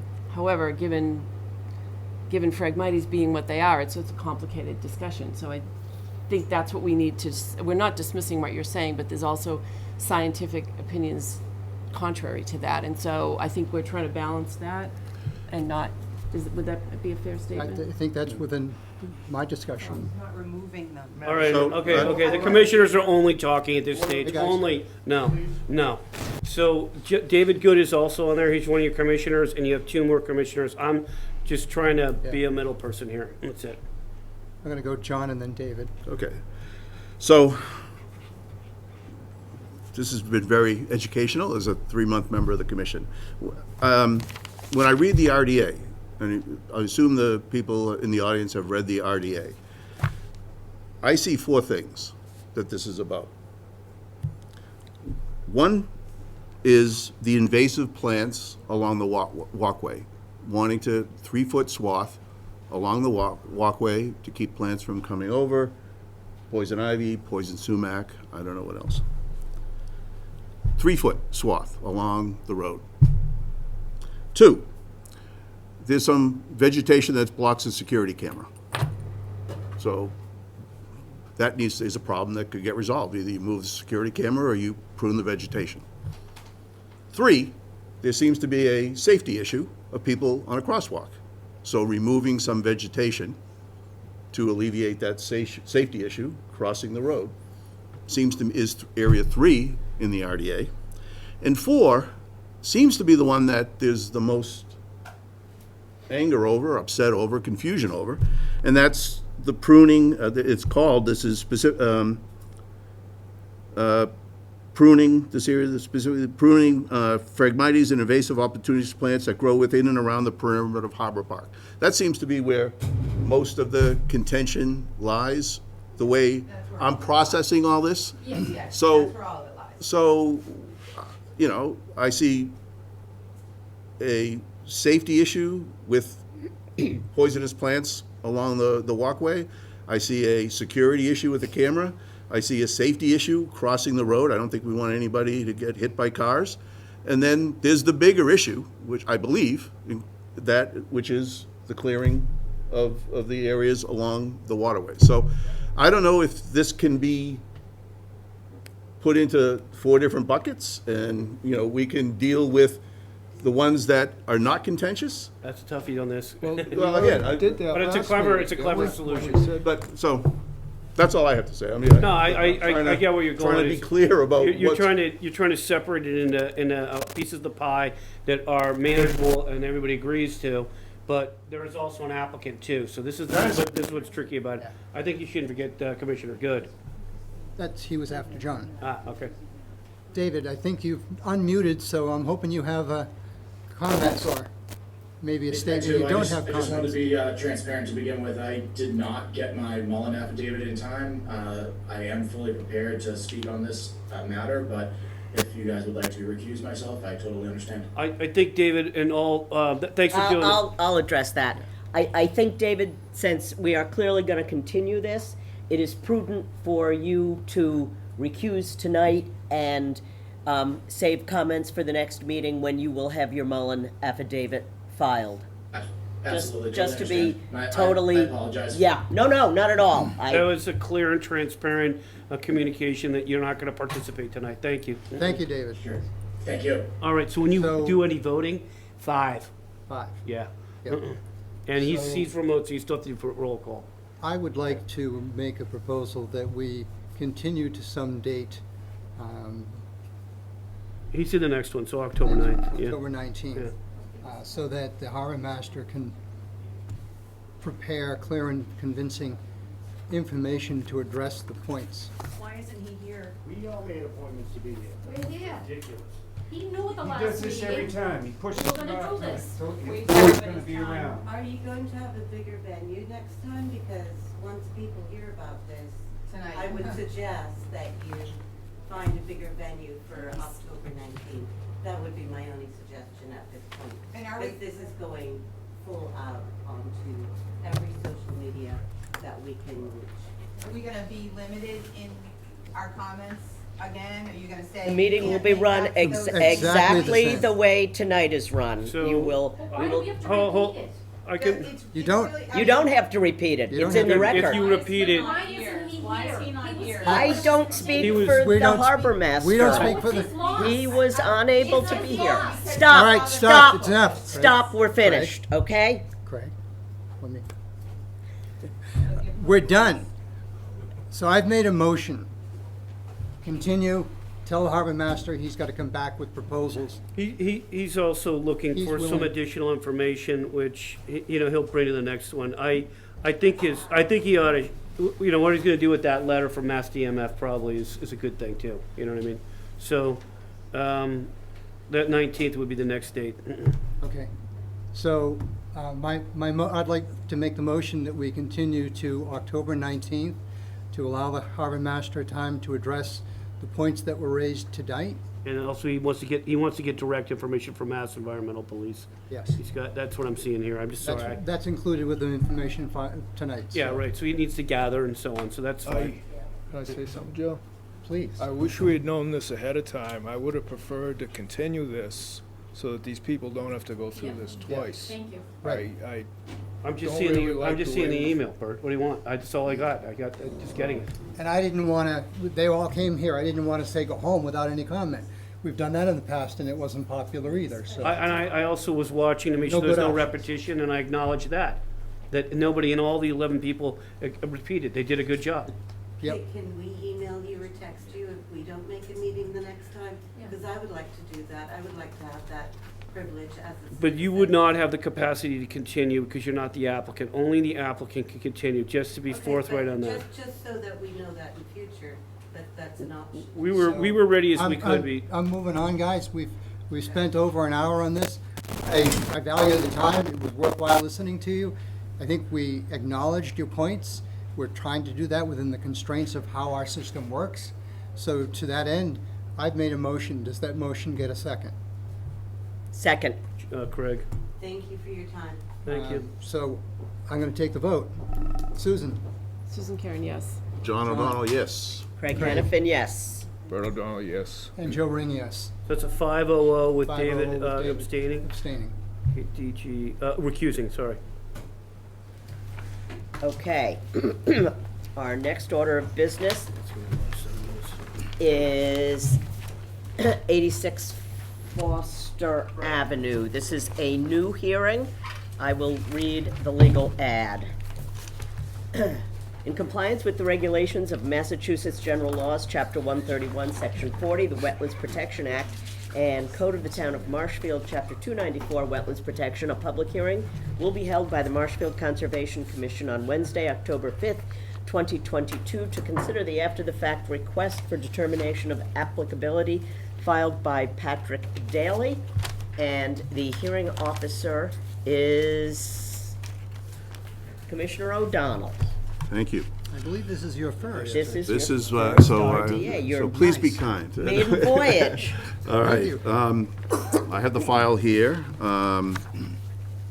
Mike, are all the administrative Yes, they have been. taken care of? Yes. Okay.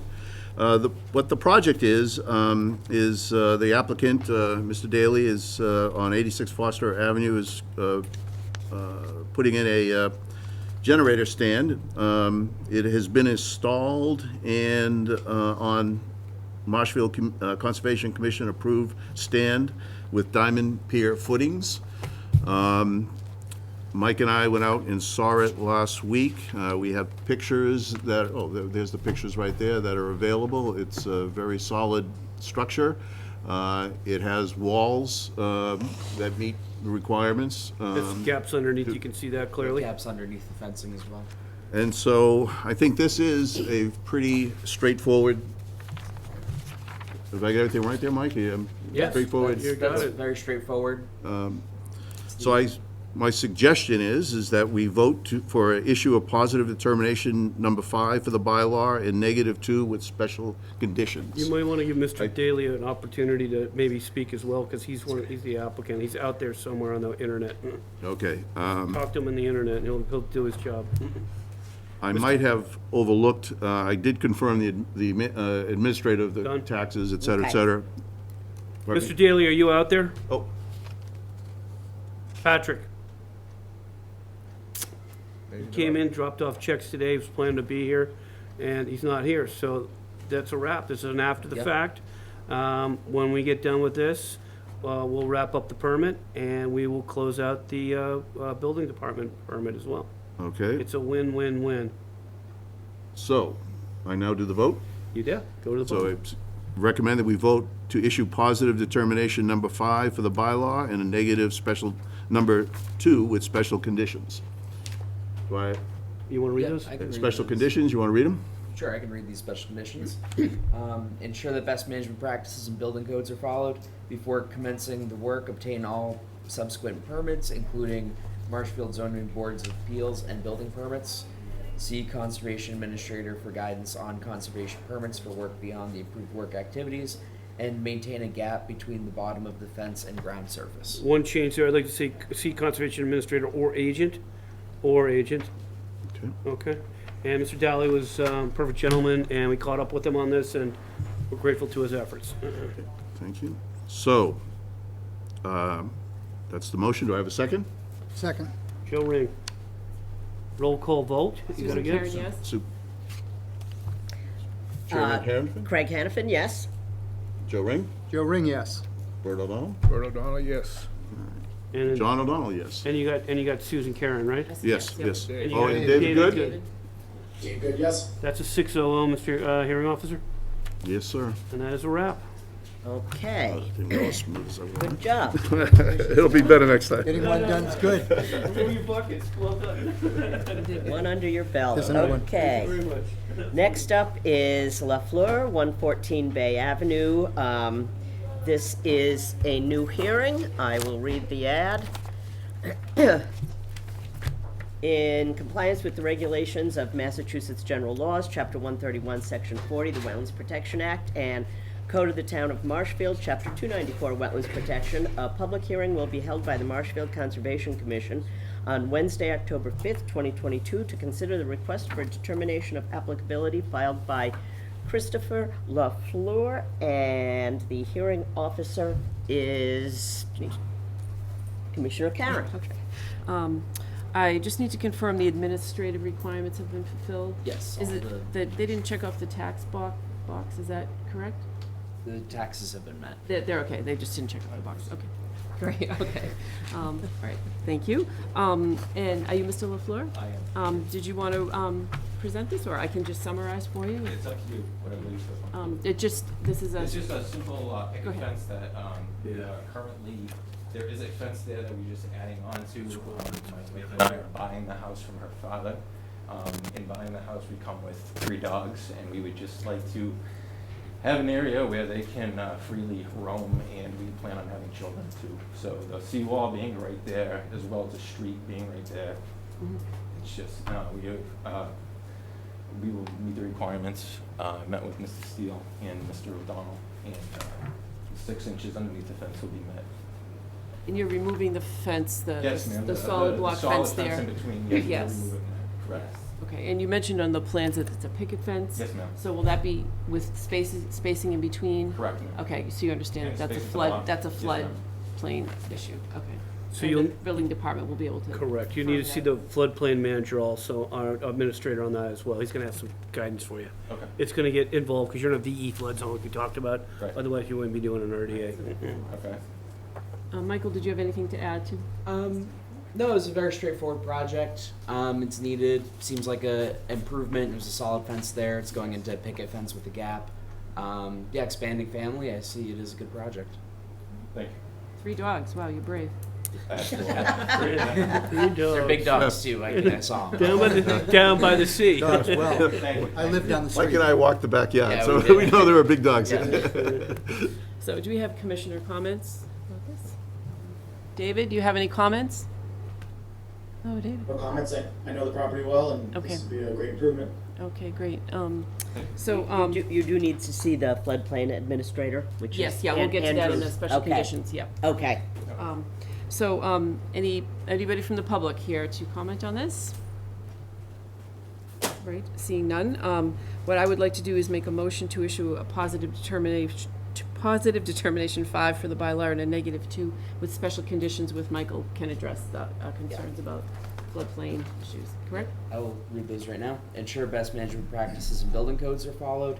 Before commencing the work, obtain all subsequent permits, including Marshfield Zoning Board of Appeals and building permits.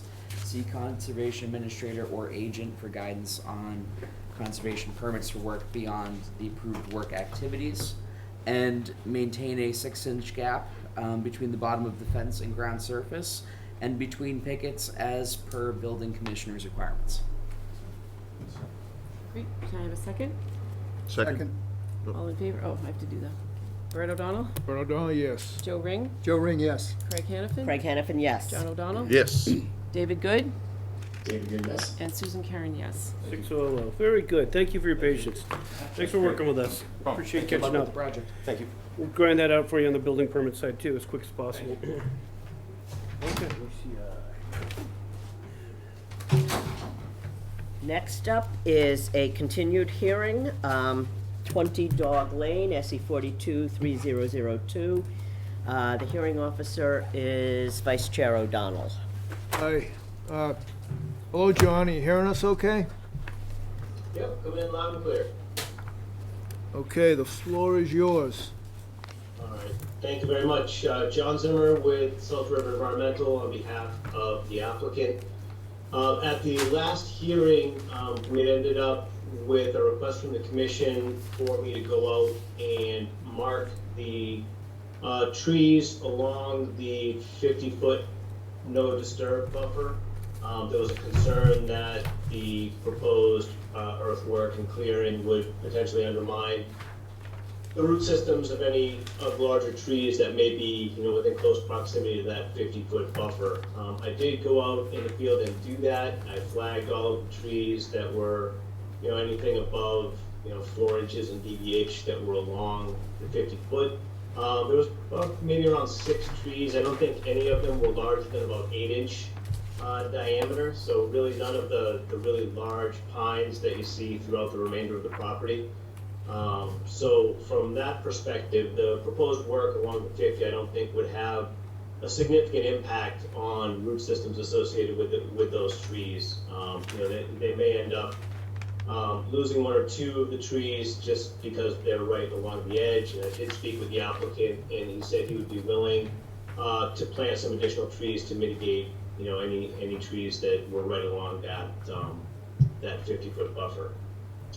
The other thing that we had talked about at the last hearing was the zoning process and the fact that the property as currently constituted, there's a 125-foot circle that the residence is supposed to fit within, and the way that it is situated now complies with that. The applicant is actually going to be filing with ZBA for a variance, not only from that 125-foot circle requirement, but but also for variances for the side lot lines. If those variances are granted, that would allow him to pull the entire house outside of the 100-foot buffer, and it would provide a larger undisturbed buffer to the wetland. So the question that my client asked was whether or not the commission would be willing to entertain drafting an email or a letter to ZBA in support of issuance of that variance, mainly because it would remove any of the structures from the 100-foot buffer zone and, would provide, better compliance with the bylaw and the act. So that's kind of where we are right now. The applicant said he'd be submitting with ZBA the end of this week or early next week. So I just wanted to kind of throw that out there for the commission's discussion, and then obviously probably continue the hearing, probably push it out a month so that he can hopefully get through the ZBA process. But obviously open up to discussion with the commission. Thanks, John. The trees that you marked, they were marked with blue tape, is that correct? Correct. Yeah, I did see those yesterday. There was some concern from a butter that the trees hadn't been marked, but I think it is a little difficult to see them. I had to get up pretty close before I could see that blue tape. The other thing is the flags weren't identified what was what. So actually, the last time I was up there, I confused the 50 and the 75-foot line. The 75 is where there's a couple large oaks right virtually on the 75-foot line. Do you recall that? Yeah, I do, but the 75-foot line is within the area that's allowed to be disturbed, so I'm not sure, I don't know why those would be flagged. Right. I'm saying I made a mistake as far as where the flags were. I got you. Pink flags, You know, John. Typically the flags, you put the distance on them. I had thought there was 25, 50, 75, but it was 50, 75, 100. So that was my mistake when I made comments at the last hearing. But this leads me to say that that slope is even steeper than I thought it was, you know, in that area. So I think we got a real problem there, even though strictly speaking, it meets the measurement requirements. I think to keep that slope stable, we need to be back a little more. The other thing is, from my standpoint, conservation should not be trying to influence ZBA. They have to enforce the town bylaws the same way we do.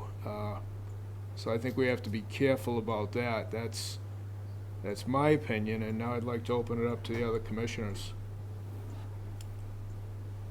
CBA is responsible for its rules, and we should not be. So, I would like to, we had talked about at the last meeting that we were gonna have a whole commission, Site visit. And I wasn't invited to any site visit, I wasn't aware that we were gonna, so that, I think that would have been, that was how we left the last meeting, I think that we would be all together. I think we still need to have all the commissioners see this, get their eyes, and get on the property. I've seen it from the perimeter, but I have never been on the property. And I believe at the first hearing, it was decided that we would have a full commission site visit. Right, and I was looking for the notes that were approved tonight, and it says something about, John, I'm not trying to throw you in there, but it was, we're gonna coordinate through you, and I don't think you and I talked. We've been busy. Yeah. I'm not sure where it is, but I'm looking for it. Doesn't really matter, why don't we just arrange it? Why don't we just do it? BG agrees that a group visit would be helpful and asks Jay-Z to work with the Conservation Office staff on scheduling. So for the record, one more time, let's do that, and I'll make an appointment for us to get that going. We'll work with Liz, okay, John, and we'll get that done. You're busy, looks like I got busy. We'll get it fixed, okay? Right, yeah, just so you're aware, when I sent in the email stating that the trees have been flagged, I did put in the request saying that, you know, be happy to have a site walk. So the request was in there. You know, it just, we have time now to do it, so I think we take advantage of that and get out there. Right, and we need to catch it on the front end because we got a lot of busy commissioners. Sure. Any further So it's all comments out from there. the commission? I see none. Comments from the public? Chris Roberts, 10 Dog Lane, and I think my comments about the no flags came from me. I don't walk out there, it's not my property to walk on, but from the street, I couldn't see any flags, so. Yeah, they're a dark blue, like painter's tape, that type Down color, the hill so probably, so I can't see it 'em. was a little difficult to see them, but Roberts. they were there. They didn't see the flags. Thank you. So they're masked in a little bit is what's going on. And, all right, John, so I'm gonna send an email right now. So with no further comments? Could I have one Sure. comment? Could we continue this until after the ZBA hearing? Because it seems that it all hinges on what happens there. Pending the applicant. Yeah, right, Madam Chair, if we could we continue to the first hearing in November? And if the ZBA hearing has not occurred prior to then I'll just put in a request for a continuance until after it's done. I don't know the exact date. Right. When the ZBA will be. Yeah, no, that's fine, that makes sense. That's good, thank you. So I'd like to make a motion to continue the hearing until, is it November? What's it? Number 2, please. November 2nd. Have I got a second? Second. Joe Ring, second. Roll call vote. Susan? Susan Karen, yes. John? John O'Donnell, yes? Craig? Craig Hannafin, yes? Joe? Joe Ring, yes. Dave Good? I have to recuse as well. I did not get the Mullen in for this one as well. I Oh, okay. apologize. Sorry, Dave. And Bert O'Donnell, yes. No. So it's Okay, thank you. 5-0, 1 recuse. Yeah, if he recuses, does not count. If he abstains, he's in. So I think, I had 2 abstains on the minutes last time, right? So I did that right. Okay, so we're covered. 5-0. Okay, next up is a new hearing. This is 76 Maycombers Ridge.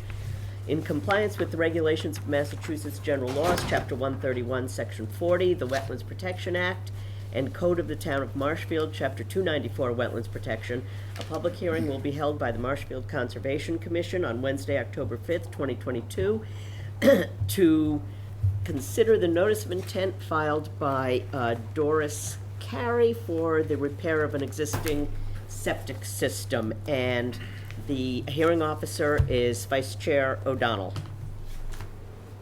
All right, bear with me, Bert. Okay, can you confirm taxes, abutters, and DEP number? Yes, they're gonna get, yes, they covered the taxes. This isn't check. And we've got a DEP number? We have a DEP number. It is, I'm not seeing it. 3005. 423005. Correct. And everything's Right. updated here. Sorry about that. Okay. So, town portion of share of riverfront, we got the money. Okay. Okay, have we got somebody here to present this? Yes, can you hear me? Yes, Paul Gunn, is that you? Yes. All right, yeah, so just for the record, my name is Paul Gunn. I'm a design engineer at Morris Engineering Company, representing the applicant for the notice of intent at 76 Maycombers Ridge. The site currently sits an existing 4-bedroom, single-family house with an associated gravel traveled way and turnaround, as well as several sheds on the site. The topography generally slopes towards the 2 resource areas on site, a salt marsh to the east and the west. The entire site also rests in a FEMA flood zone AE, elevation of 15, as well as the riverfront area to Maycombers Creek. The site is not located in any NHESP priority habitats or DEP zones. In regards to the existing septic, the house is currently served by a cesspool that is considered to be in failure and is located approximately 19 feet off of the salt marsh. What we're proposing to do under this notice of intent is to replace the existing cesspool with a 1,500-gallon septic tank, 1,000-gallon pump chamber, and a crushed stone leaching field. All these components will be H20 rated so that they will not impact the use of the traveled way. And they're also designed for floodwaters, being monolithic and equipped with extended bases. We're proposing the leach field 22.8 feet off of the salt marsh. We're sort of hemmed in by the presence of a water main that runs under Maycombers Ridge. The proposed system will provide a greater treatment of effluent compared to the existing cesspool, and doesn't result in, hardly results in any grade change, so there shouldn't be any negative redirection of floodwaters. We're also proposing an erosion control barrier to mitigate any undue sedimentation or erosion into the wetland resource area. I believe that's all I have. I'll turn it over now to the commission for question and comment. Thank you. So this is not a mounded system. It's going to maintain the existing grade? Yeah, so it's mounted, approximately 4 to 6 inches. So very little. We really work to minimize that as little as possible, given that this is not only a floodplain but an active way people use to get to their house. So it'll come up in some areas about 4 to 6 inches. In some, it'll maintain the existing grade. Okay. Actually, I should have, Mike or Bill, do you have some comments on this? It seemed like a pretty straightforward project. They're replacing a failing cesspool with a modern septic system. Something to note on site too, it looked like they were doing some work to their decks without any permitting. It was a deck replacement. Those footings there are older than I am, the ones that were reused. And there's also some debris and storage container sheds on there as well. This property was also subject to a complaint. I believe it was 2018, Bill? That is correct, right? after the storms. Yep. A storm came in, the waters rose, and push some of that debris around the surrounding neighborhood and salt marsh as well. Just something to note about the property. So that debris is within conservation zones? Yes. Yeah. It's, you Virtually could, the whole property is. That's what I. so, yeah, I mean, I'm just looking for confirmation. Yeah. everything overlaps completely. So you're completely in jurisdictional boundaries. The complaint, the neighbors, and many of them kind of cleaned it up on their own. There's some things here going on that are above and beyond what we have control over from conservation permitting. And so I might want to take a closer look at this. Mike did a great job on it, but there's some history here. This whole area has some history. Yeah, I think the first step is this is gonna require a floodplain permit. It is. And my question would be, is this truly a 4-bedroom house? So I can answer both those. A floodplain permit, excuse me, was filed with the building department this week. So that's currently under review. And then we went over the bedroom count with Gary Russell at the Board of Health, the Board of Health agent. We provided him with a floor plan. It is a bit interesting in that the first floor is essentially finished, while the second floor has been under construction essentially for quite a long time. It was determined to be a 4-bedroom, and it's going to stay that way. I expect if they ever finish that second floor, it'll likely have to be deed restricted to a 4-bedroom. But 4-bedroom was the count determined with the Board of Health. Okay, thank you. I may be missing on the plan. Do you have riverfront indicated here? We do. It's a fairly thin magenta line. The riverfront area is, the entire property essentially. We don't have the 200-foot just because that extends so far off onto the salt marsh on the other side. But the 100-foot inner riparian is depicted. It's actually in the backyard of the existing house. Yep, I've got it. Thank you. In citing the system, it's basically the closest spot on the property to the riverfront. Was there any reason that it had to be located there, or? Yeah, so there are a couple of reasons why we chose this spot. Groundwater on the site is fairly static, the same elevation across the site, just because it's essentially a mounded upland ridge between two salt marshes. So no matter where we put the system, the final grade was going to have to be about 9. So there were quite a few areas where if we had put it there, there might be a little more room or a little farther away from the wetland, but it would have necessitated more fill because you're essentially trying to chase that slope down to the salt marsh, and we wanted to try and limit fill as much as we could and keep the topography as it was.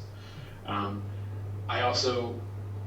may be incorrect here, but I believe septic repairs are exempt from RFA requirements, but I may be wrong on that front.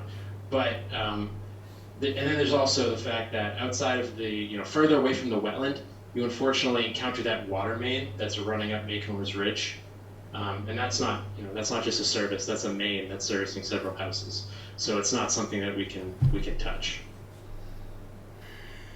Yeah, so it's a Title V, and basically you're doing the best you can, is the answer. Essentially. It's certainly a tough site, but we thought that basically putting it under this turnaround, and partially where that existing cesspool is, really just limits the disturbance as much as we can. Okay, thank you. The only other suggestion I'd have is some conservation markers. Well, there's some other things going on, like the deck.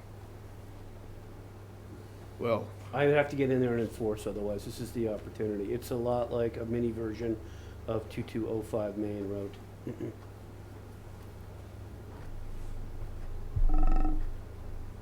Won't the floodplain permit It could trigger it. point but us in that direction?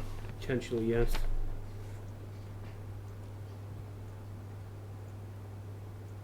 I mean, I do agree, Bert, that it's a betterment to do the Title V. I do agree with that. So to connect them is a little tough, but we need to be visiting this property and, I can go in with enforcement if the commission directs me, or we can see what happens with the floodplain permit. Maybe it'll turn a notice of violation, who knows? Is there a way to turn some of this into a second part of this permit? Let them go ahead with the septic, and before they get a sign off that they address the other points? Well, we want the marine debris out, don't we? I mean, the question. Let's identify what the problems are first. Well, I guess. It's the debris Yeah. and the deck. Is that There might it? be more, but but I agree, for the knowns now would be those two.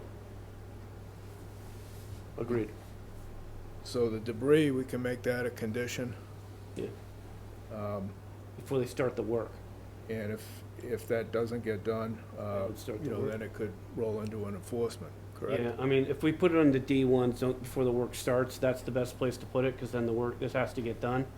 But they could be, hey, this is an emergency condition, that could come forward, it's a Board of Health thing. They're gonna have to get a recorded order of conditions before they start. So a D2 or D3 does work. They have to get the debris cleaned up before they get a certificate of compliance. So you could do it that way, but it takes more patience. Or I can enforce. Other commissioners, comments?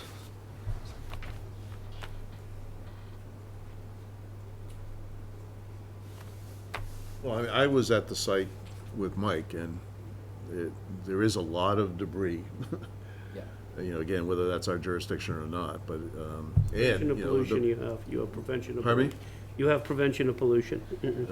And, I mean, between the house and the new septic system is the main road that's, runs right through there, so it's obviously a complex site. I was reading, Andrew's notes, and I guess there's, questions about unpermitted work taking place within the house as well, so I don't know what that has to do with the approval of the septic system, but, from our perspective, but it's an interesting site. Yeah, I mean, I agree, it all needs to be cleaned up and straightened out. I'm just trying to figure out the best course to, now, is this Title V, is this in preparation to sell, Paul? If that's a proper question? I can't answer that with anything like too much confidence.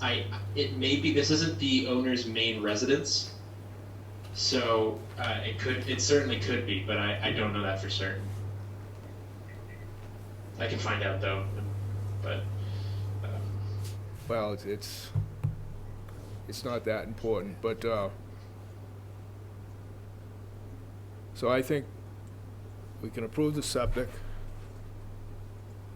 with the conditions, debris is cleaned up, and. Back end of it? And now the deck, wasn't there an order of conditions way back? At this stage, I'm at a loss because I don't have access to that. There was a history of prior permits. I'm not sure if the deck was actually covered on one of those. I looked through the history of the proposed site plans. I didn't see one specifically called out. However, satellite imagery does indicate that that deck was there for quite some time, and the footings look to be significantly old, at least a decade or two. They weren't new. They were repurposed. But I think it's important that there was an order of conditions for that deck, because building, if it's existed for more than 10 years, what I seem to recall lately is they say it's grandfathered. But if Conservation doesn't have that. we don't have that, but it was permitted in 1991, I think. Yeah, I think that was the last date. So those are the issues to me, is conservation markers, clean up the site, and finish the deck to the original order of conditions. Okay, so where do you want the conservation markers? If we go back to the plan here a little bit, if I can get this controlled with you had, on another property, you covered both sides along the slope. Yeah, we did another one, we did another septic very similar to this. Yeah, and Morris Engineering was the company. Yes.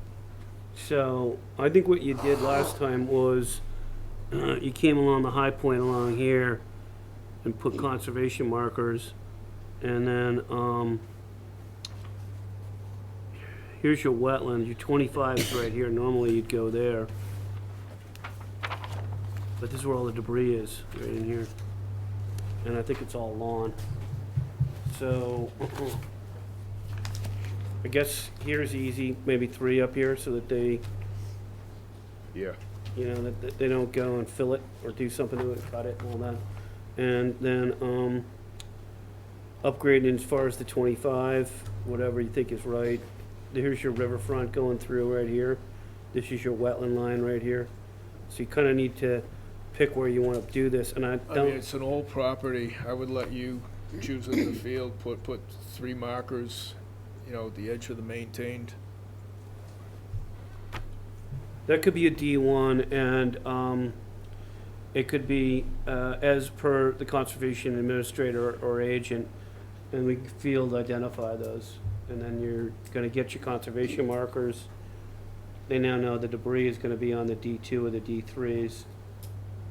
And they know that we're waiting for the building permit the floodplain permit to determine whether or not we got other violations going on of our own. Is the rest of the commission happy with that? Okay, so we gotta add in conservation markers as per conservation administrator or agent in the field with an updated plan, Paul? Yep, that's no problem. Can we get that done and, not this Friday, but 2 Fridays out by 12 noon? Can we do that? An update with the conservation markers? Yeah, get with us and get an updated plan, yeah. Yeah, I can get that to you. I mean, I don't want to speak to you soon, but probably this week. And then they'll have to be in the field before starting the work. Okay. E1 special condition. Okay. So we'll give you Friday, whatever that is. Not this one coming. Does anybody know what this Friday is? 7th? 7th? Yeah. Great. So it'll be the 14th, Paul. We got to be with you 14th and have a plan back. Okay, 12 noon. Gotcha. Plan. All right, so I'm going to send you an email because I guess I don't do that enough. And Liz, and get that. Okay, so those are the special conditions. Yeah. And D1. everything else will be standard. Removal of the debris, D3, and everything else will be standard, yeah. Are there any comments from the public?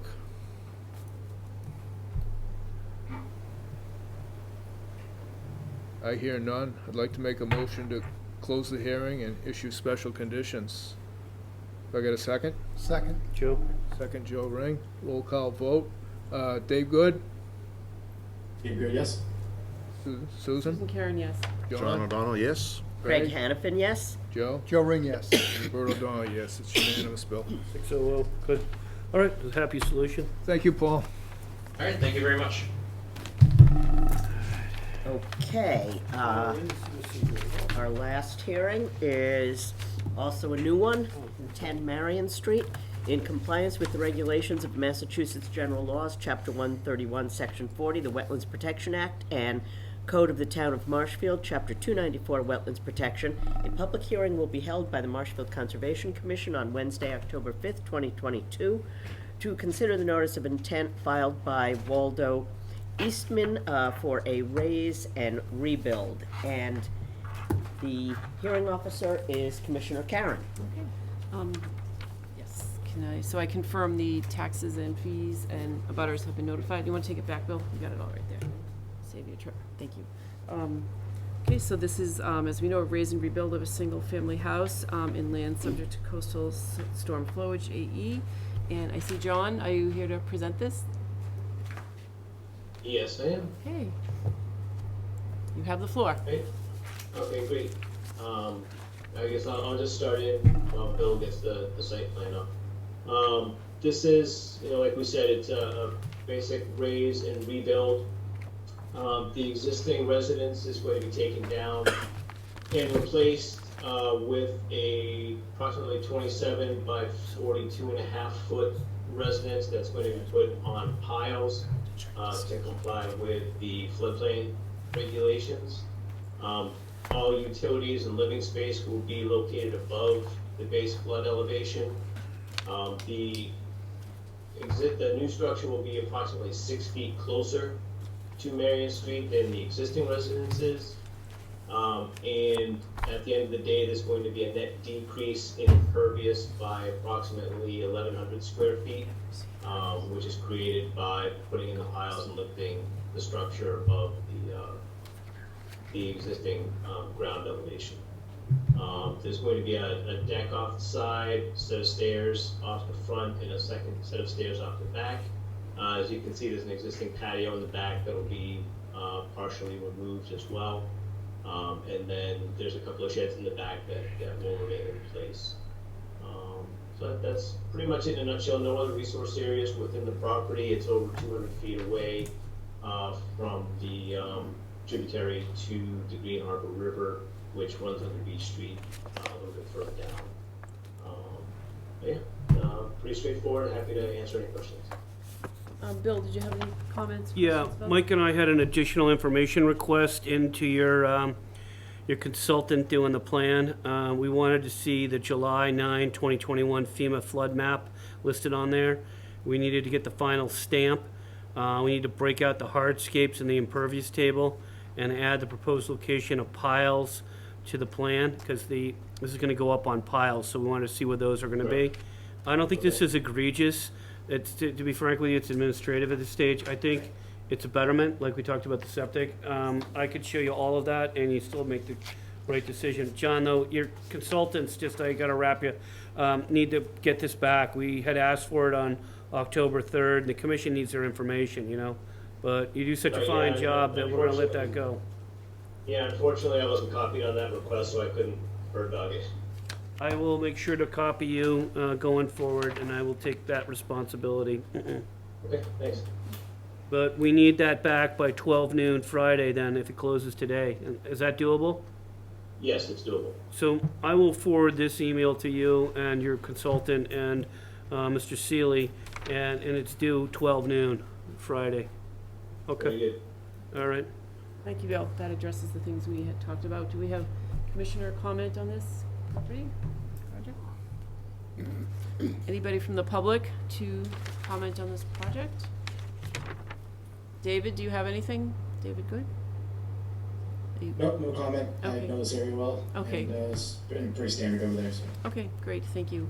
Well, seeing no comments from the public or further comment from the commission, I would like to make a motion to close and issue an order of conditions with special conditions that will include the updates to the plan. By 12 noon Friday. Okay, do you want to read them and then I'll ask for a second? Or do we need to read them or just? The standard special Standard conditions special. with the an insert and D3 being the elevation certificate.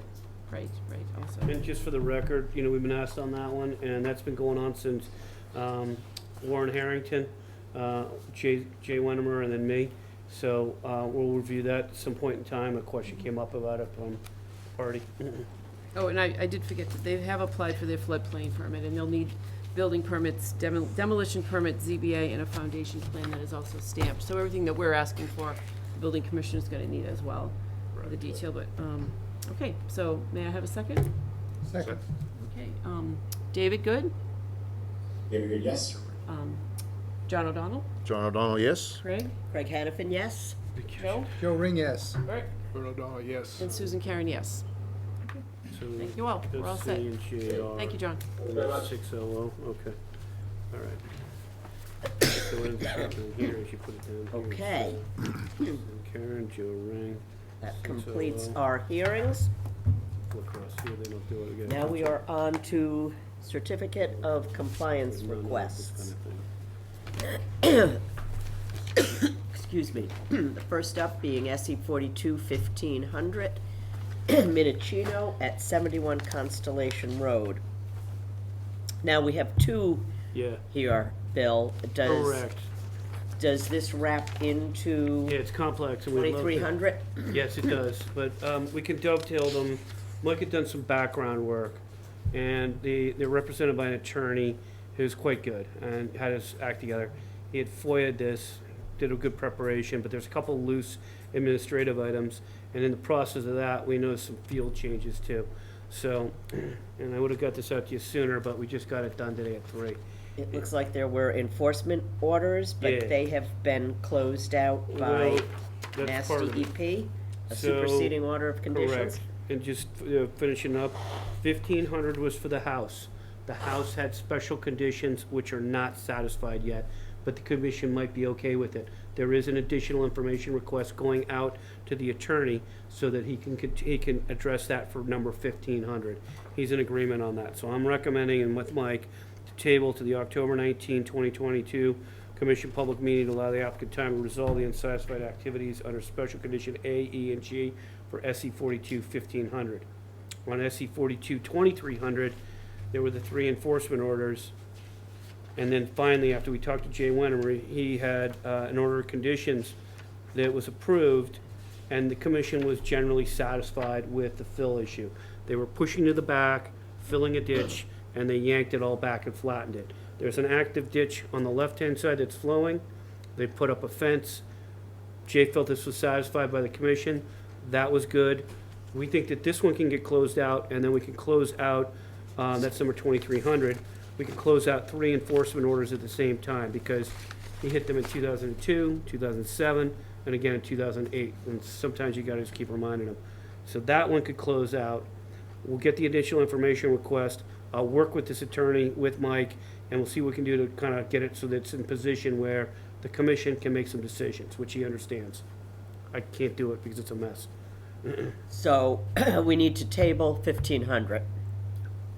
So right now, I move that we vote to table to the October 19th, 2022 Commission public meeting to allow the applicant time to resolve the unsatisfied activities under special conditions A, E, and G. May I have a second? Second. Joe? Bert? Bert O'Donnell, yes. Joe? Joe Ring, yes. John? John O'Donnell, yes. Susan? Susan Karen, yes. And Dave? Dave Good, yes. And Craig Hannafin, yes. Great. And then 2300. Probably the next thing. Shall I do 2,300 Yeah, now I'll and keep just you on wrap track. that I'll up? help you, yeah. And so on 2,300,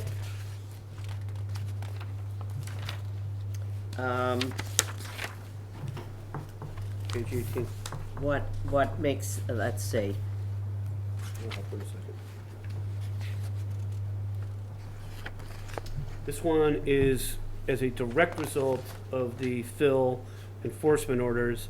And after talking to Jay Wenham, he was satisfied with it. And I gotta say that when I went in the field, I concurred with what he was saying with regards to this. This was not the house. The special conditions all were about fill this, fill that, etc. And they graded it out properly. So, I mean, it's like a flat property now. It doesn't have the fill in the back. The ditch is running on the left-hand side. And there was a superseding order of conditions on this one dated October 27. Oh, God, I get the date wrong. I think 2002, or 2010, sorry about that. That was 2010. That basically found that it was compatible with the Mass DEP Wetland Protection Act.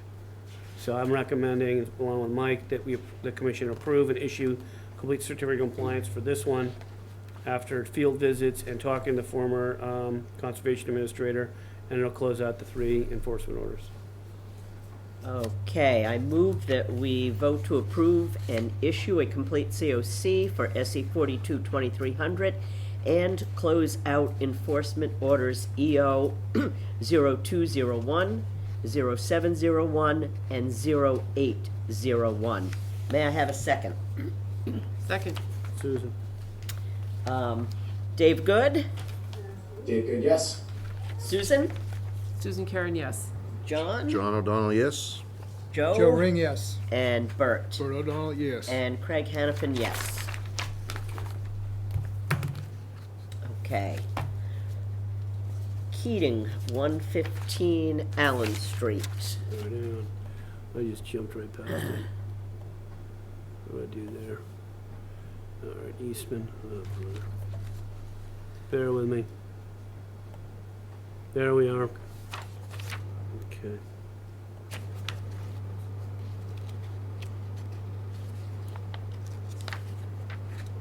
Did it show? Right, I hate it when this happens. But this is the one we were talking about. I'm sorry about that. Oops. Okay. This one was another interesting one. So these 1500s are loaded with memory lane, you say. So this one had an attorney, and we spoke to him, and there are a number of deficiencies here that they need to address. We don't have a current elevation certificate. They used what appears to be an elevation cert based on NGVD 1929. The commission uses NAVD 88. The as-built plan referenced NAVD GPS derived. They had the FEMA firm of 11/04/2016, which showed the whole property covered in AE and not the 7/09/2021. Sorry about that typo, which makes it partially in the X flood zone, which is right here. See the X flood zone here? And then you've got the AE up here. So it splits it. And it's important to know because this porch then becomes an X flood zone item. And this portion of this deck, which is now a screened porch, which was not permitted that way, is in the AE. This garage over here is about 480 square feet, and previously it was about 151 square feet. So it grew in size without a permit. So you sort of have 3-4 things going on. You've got this which is out, the covered porch. You got the screened porch. There was an addition over here, still kind of in the same AE mixture now with X flood zone, and you have a garage right here. So if we get all these deficiencies cured up, this can come back to the commission, and then you can be looking at this. Would you approve a garage in an AE floodplain? You know, it's after the fact. We don't have the data right now, so it's hard to know everything. This is now a screened-in porch. Does that require a separate permit, or is that going to be acceptable? The addition was done per scope, and the covered, the farmer's porch seems to be built per scope. So it's really going to be this garage and this screened-in area here, and getting the deficiencies cured up. And the problem with this one is the special conditions are tough. They've got elevation, nothing can be below mean elevation 11 feet. Utilities can't be below 11 feet, and the crawl space has to be a minimum of 3'10". So they've just done the subsurface in here for that one there. And I don't know if the commission's gonna want that one to continue to carry underneath the farmer's porch. That's up to the commission, but we wanna get you all the information, so this is not an unmade bed, shall we say. So we need to continue this till. Yeah, but I want you to know why. We tried our best to get it to a point where we could. We talked to the attorney and he got it, and he agreed to continue to allow time. And I would suggest, what do you say, October 19th? I believe so. Yeah, me too. I believe so also, till October 19th. Okay, I move that we vote to continue this to October 19th to allow the applicant time to resolve the deficiencies and unpermitted activities. May I have a second? Second. Yep, John. Bert? Bert O'Donnell, yes. Joe? Joe Ring, yes. John? John O'Donnell, yes. Susan? Susan Karen, yes. And Dave? Dave Good, yes. Okay. Good, you got that. All right, so Walker tables. 459 Highland Street, we are tabling Right. to November 16th. I move that we vote. November 19th, I think. That's what, I have November 16th here. Is that a typo? Yeah. I'm not seeing it, I'm looking at mine. Is it the 19th? Yeah, so it says here vote to table open, and that's October 19th. Okay, I move that we No, vote it to isn't. table. It's the 16th. It is the 16th. I read October. so it's Oh, November. okay, it is the It 16th. is the 16th. What's today, the 15th? Right, it's October 19, all right. Oh, wait a minute. It's either October 19 or It's November October 16th. 19. We're keeping this alive. The reason you want to keep it alive is because I'm waiting for them to process in 30 days from issuance of the other one that was Of the other approved. one, yeah. And once that's done, they can get this. So I want to keep it alive every meeting because they may pull it off. And if they do, then we'll close this out because it's done. All right. And then we'll deal with them on the other one. So I move that we vote to table this request to October 19th. May I have a second? Second. Bert? Bert O'Donnell, yes. Joe Ring, yes. John? John O'Donnell, yes. Susan? Susan Karen, yes. And Dave? Dave Good, yes. Okay. Okay, great. Uh, Francis has been continued way out, but we need a date certain on these things. We didn't do that last time, so we gotta do that. Okay, I move we continue SE 421917 to, November 16th is correct. because that's he's trying- November he's trying to- 16th. Okay, I was looking at the wrong I page. know, you threw me a My curveball. I was like, mistake. what did I do to you, you know? Yeah, no, I well, what you did to me was. They're not give me 38 this, pages anymore, where Chair. I can't Come review on. it ahead of time. Yeah. I move that we vote to table SE 421917 to November 16th, 2022. May I have a second? Second. Joe. Bert? Bert O'Donnell, yes. Joe? Joe Ring, yes. John? John O'Donnell, yes. Susan? Susan Karen, yes. And Dave? Dave Good, yes. And I am a yes. Excellent. Okay, and finally, SE 422773 at 1185 Ferry Street. I move that we vote to table this to November 16th, 2022. May I have a second? Second. Bert?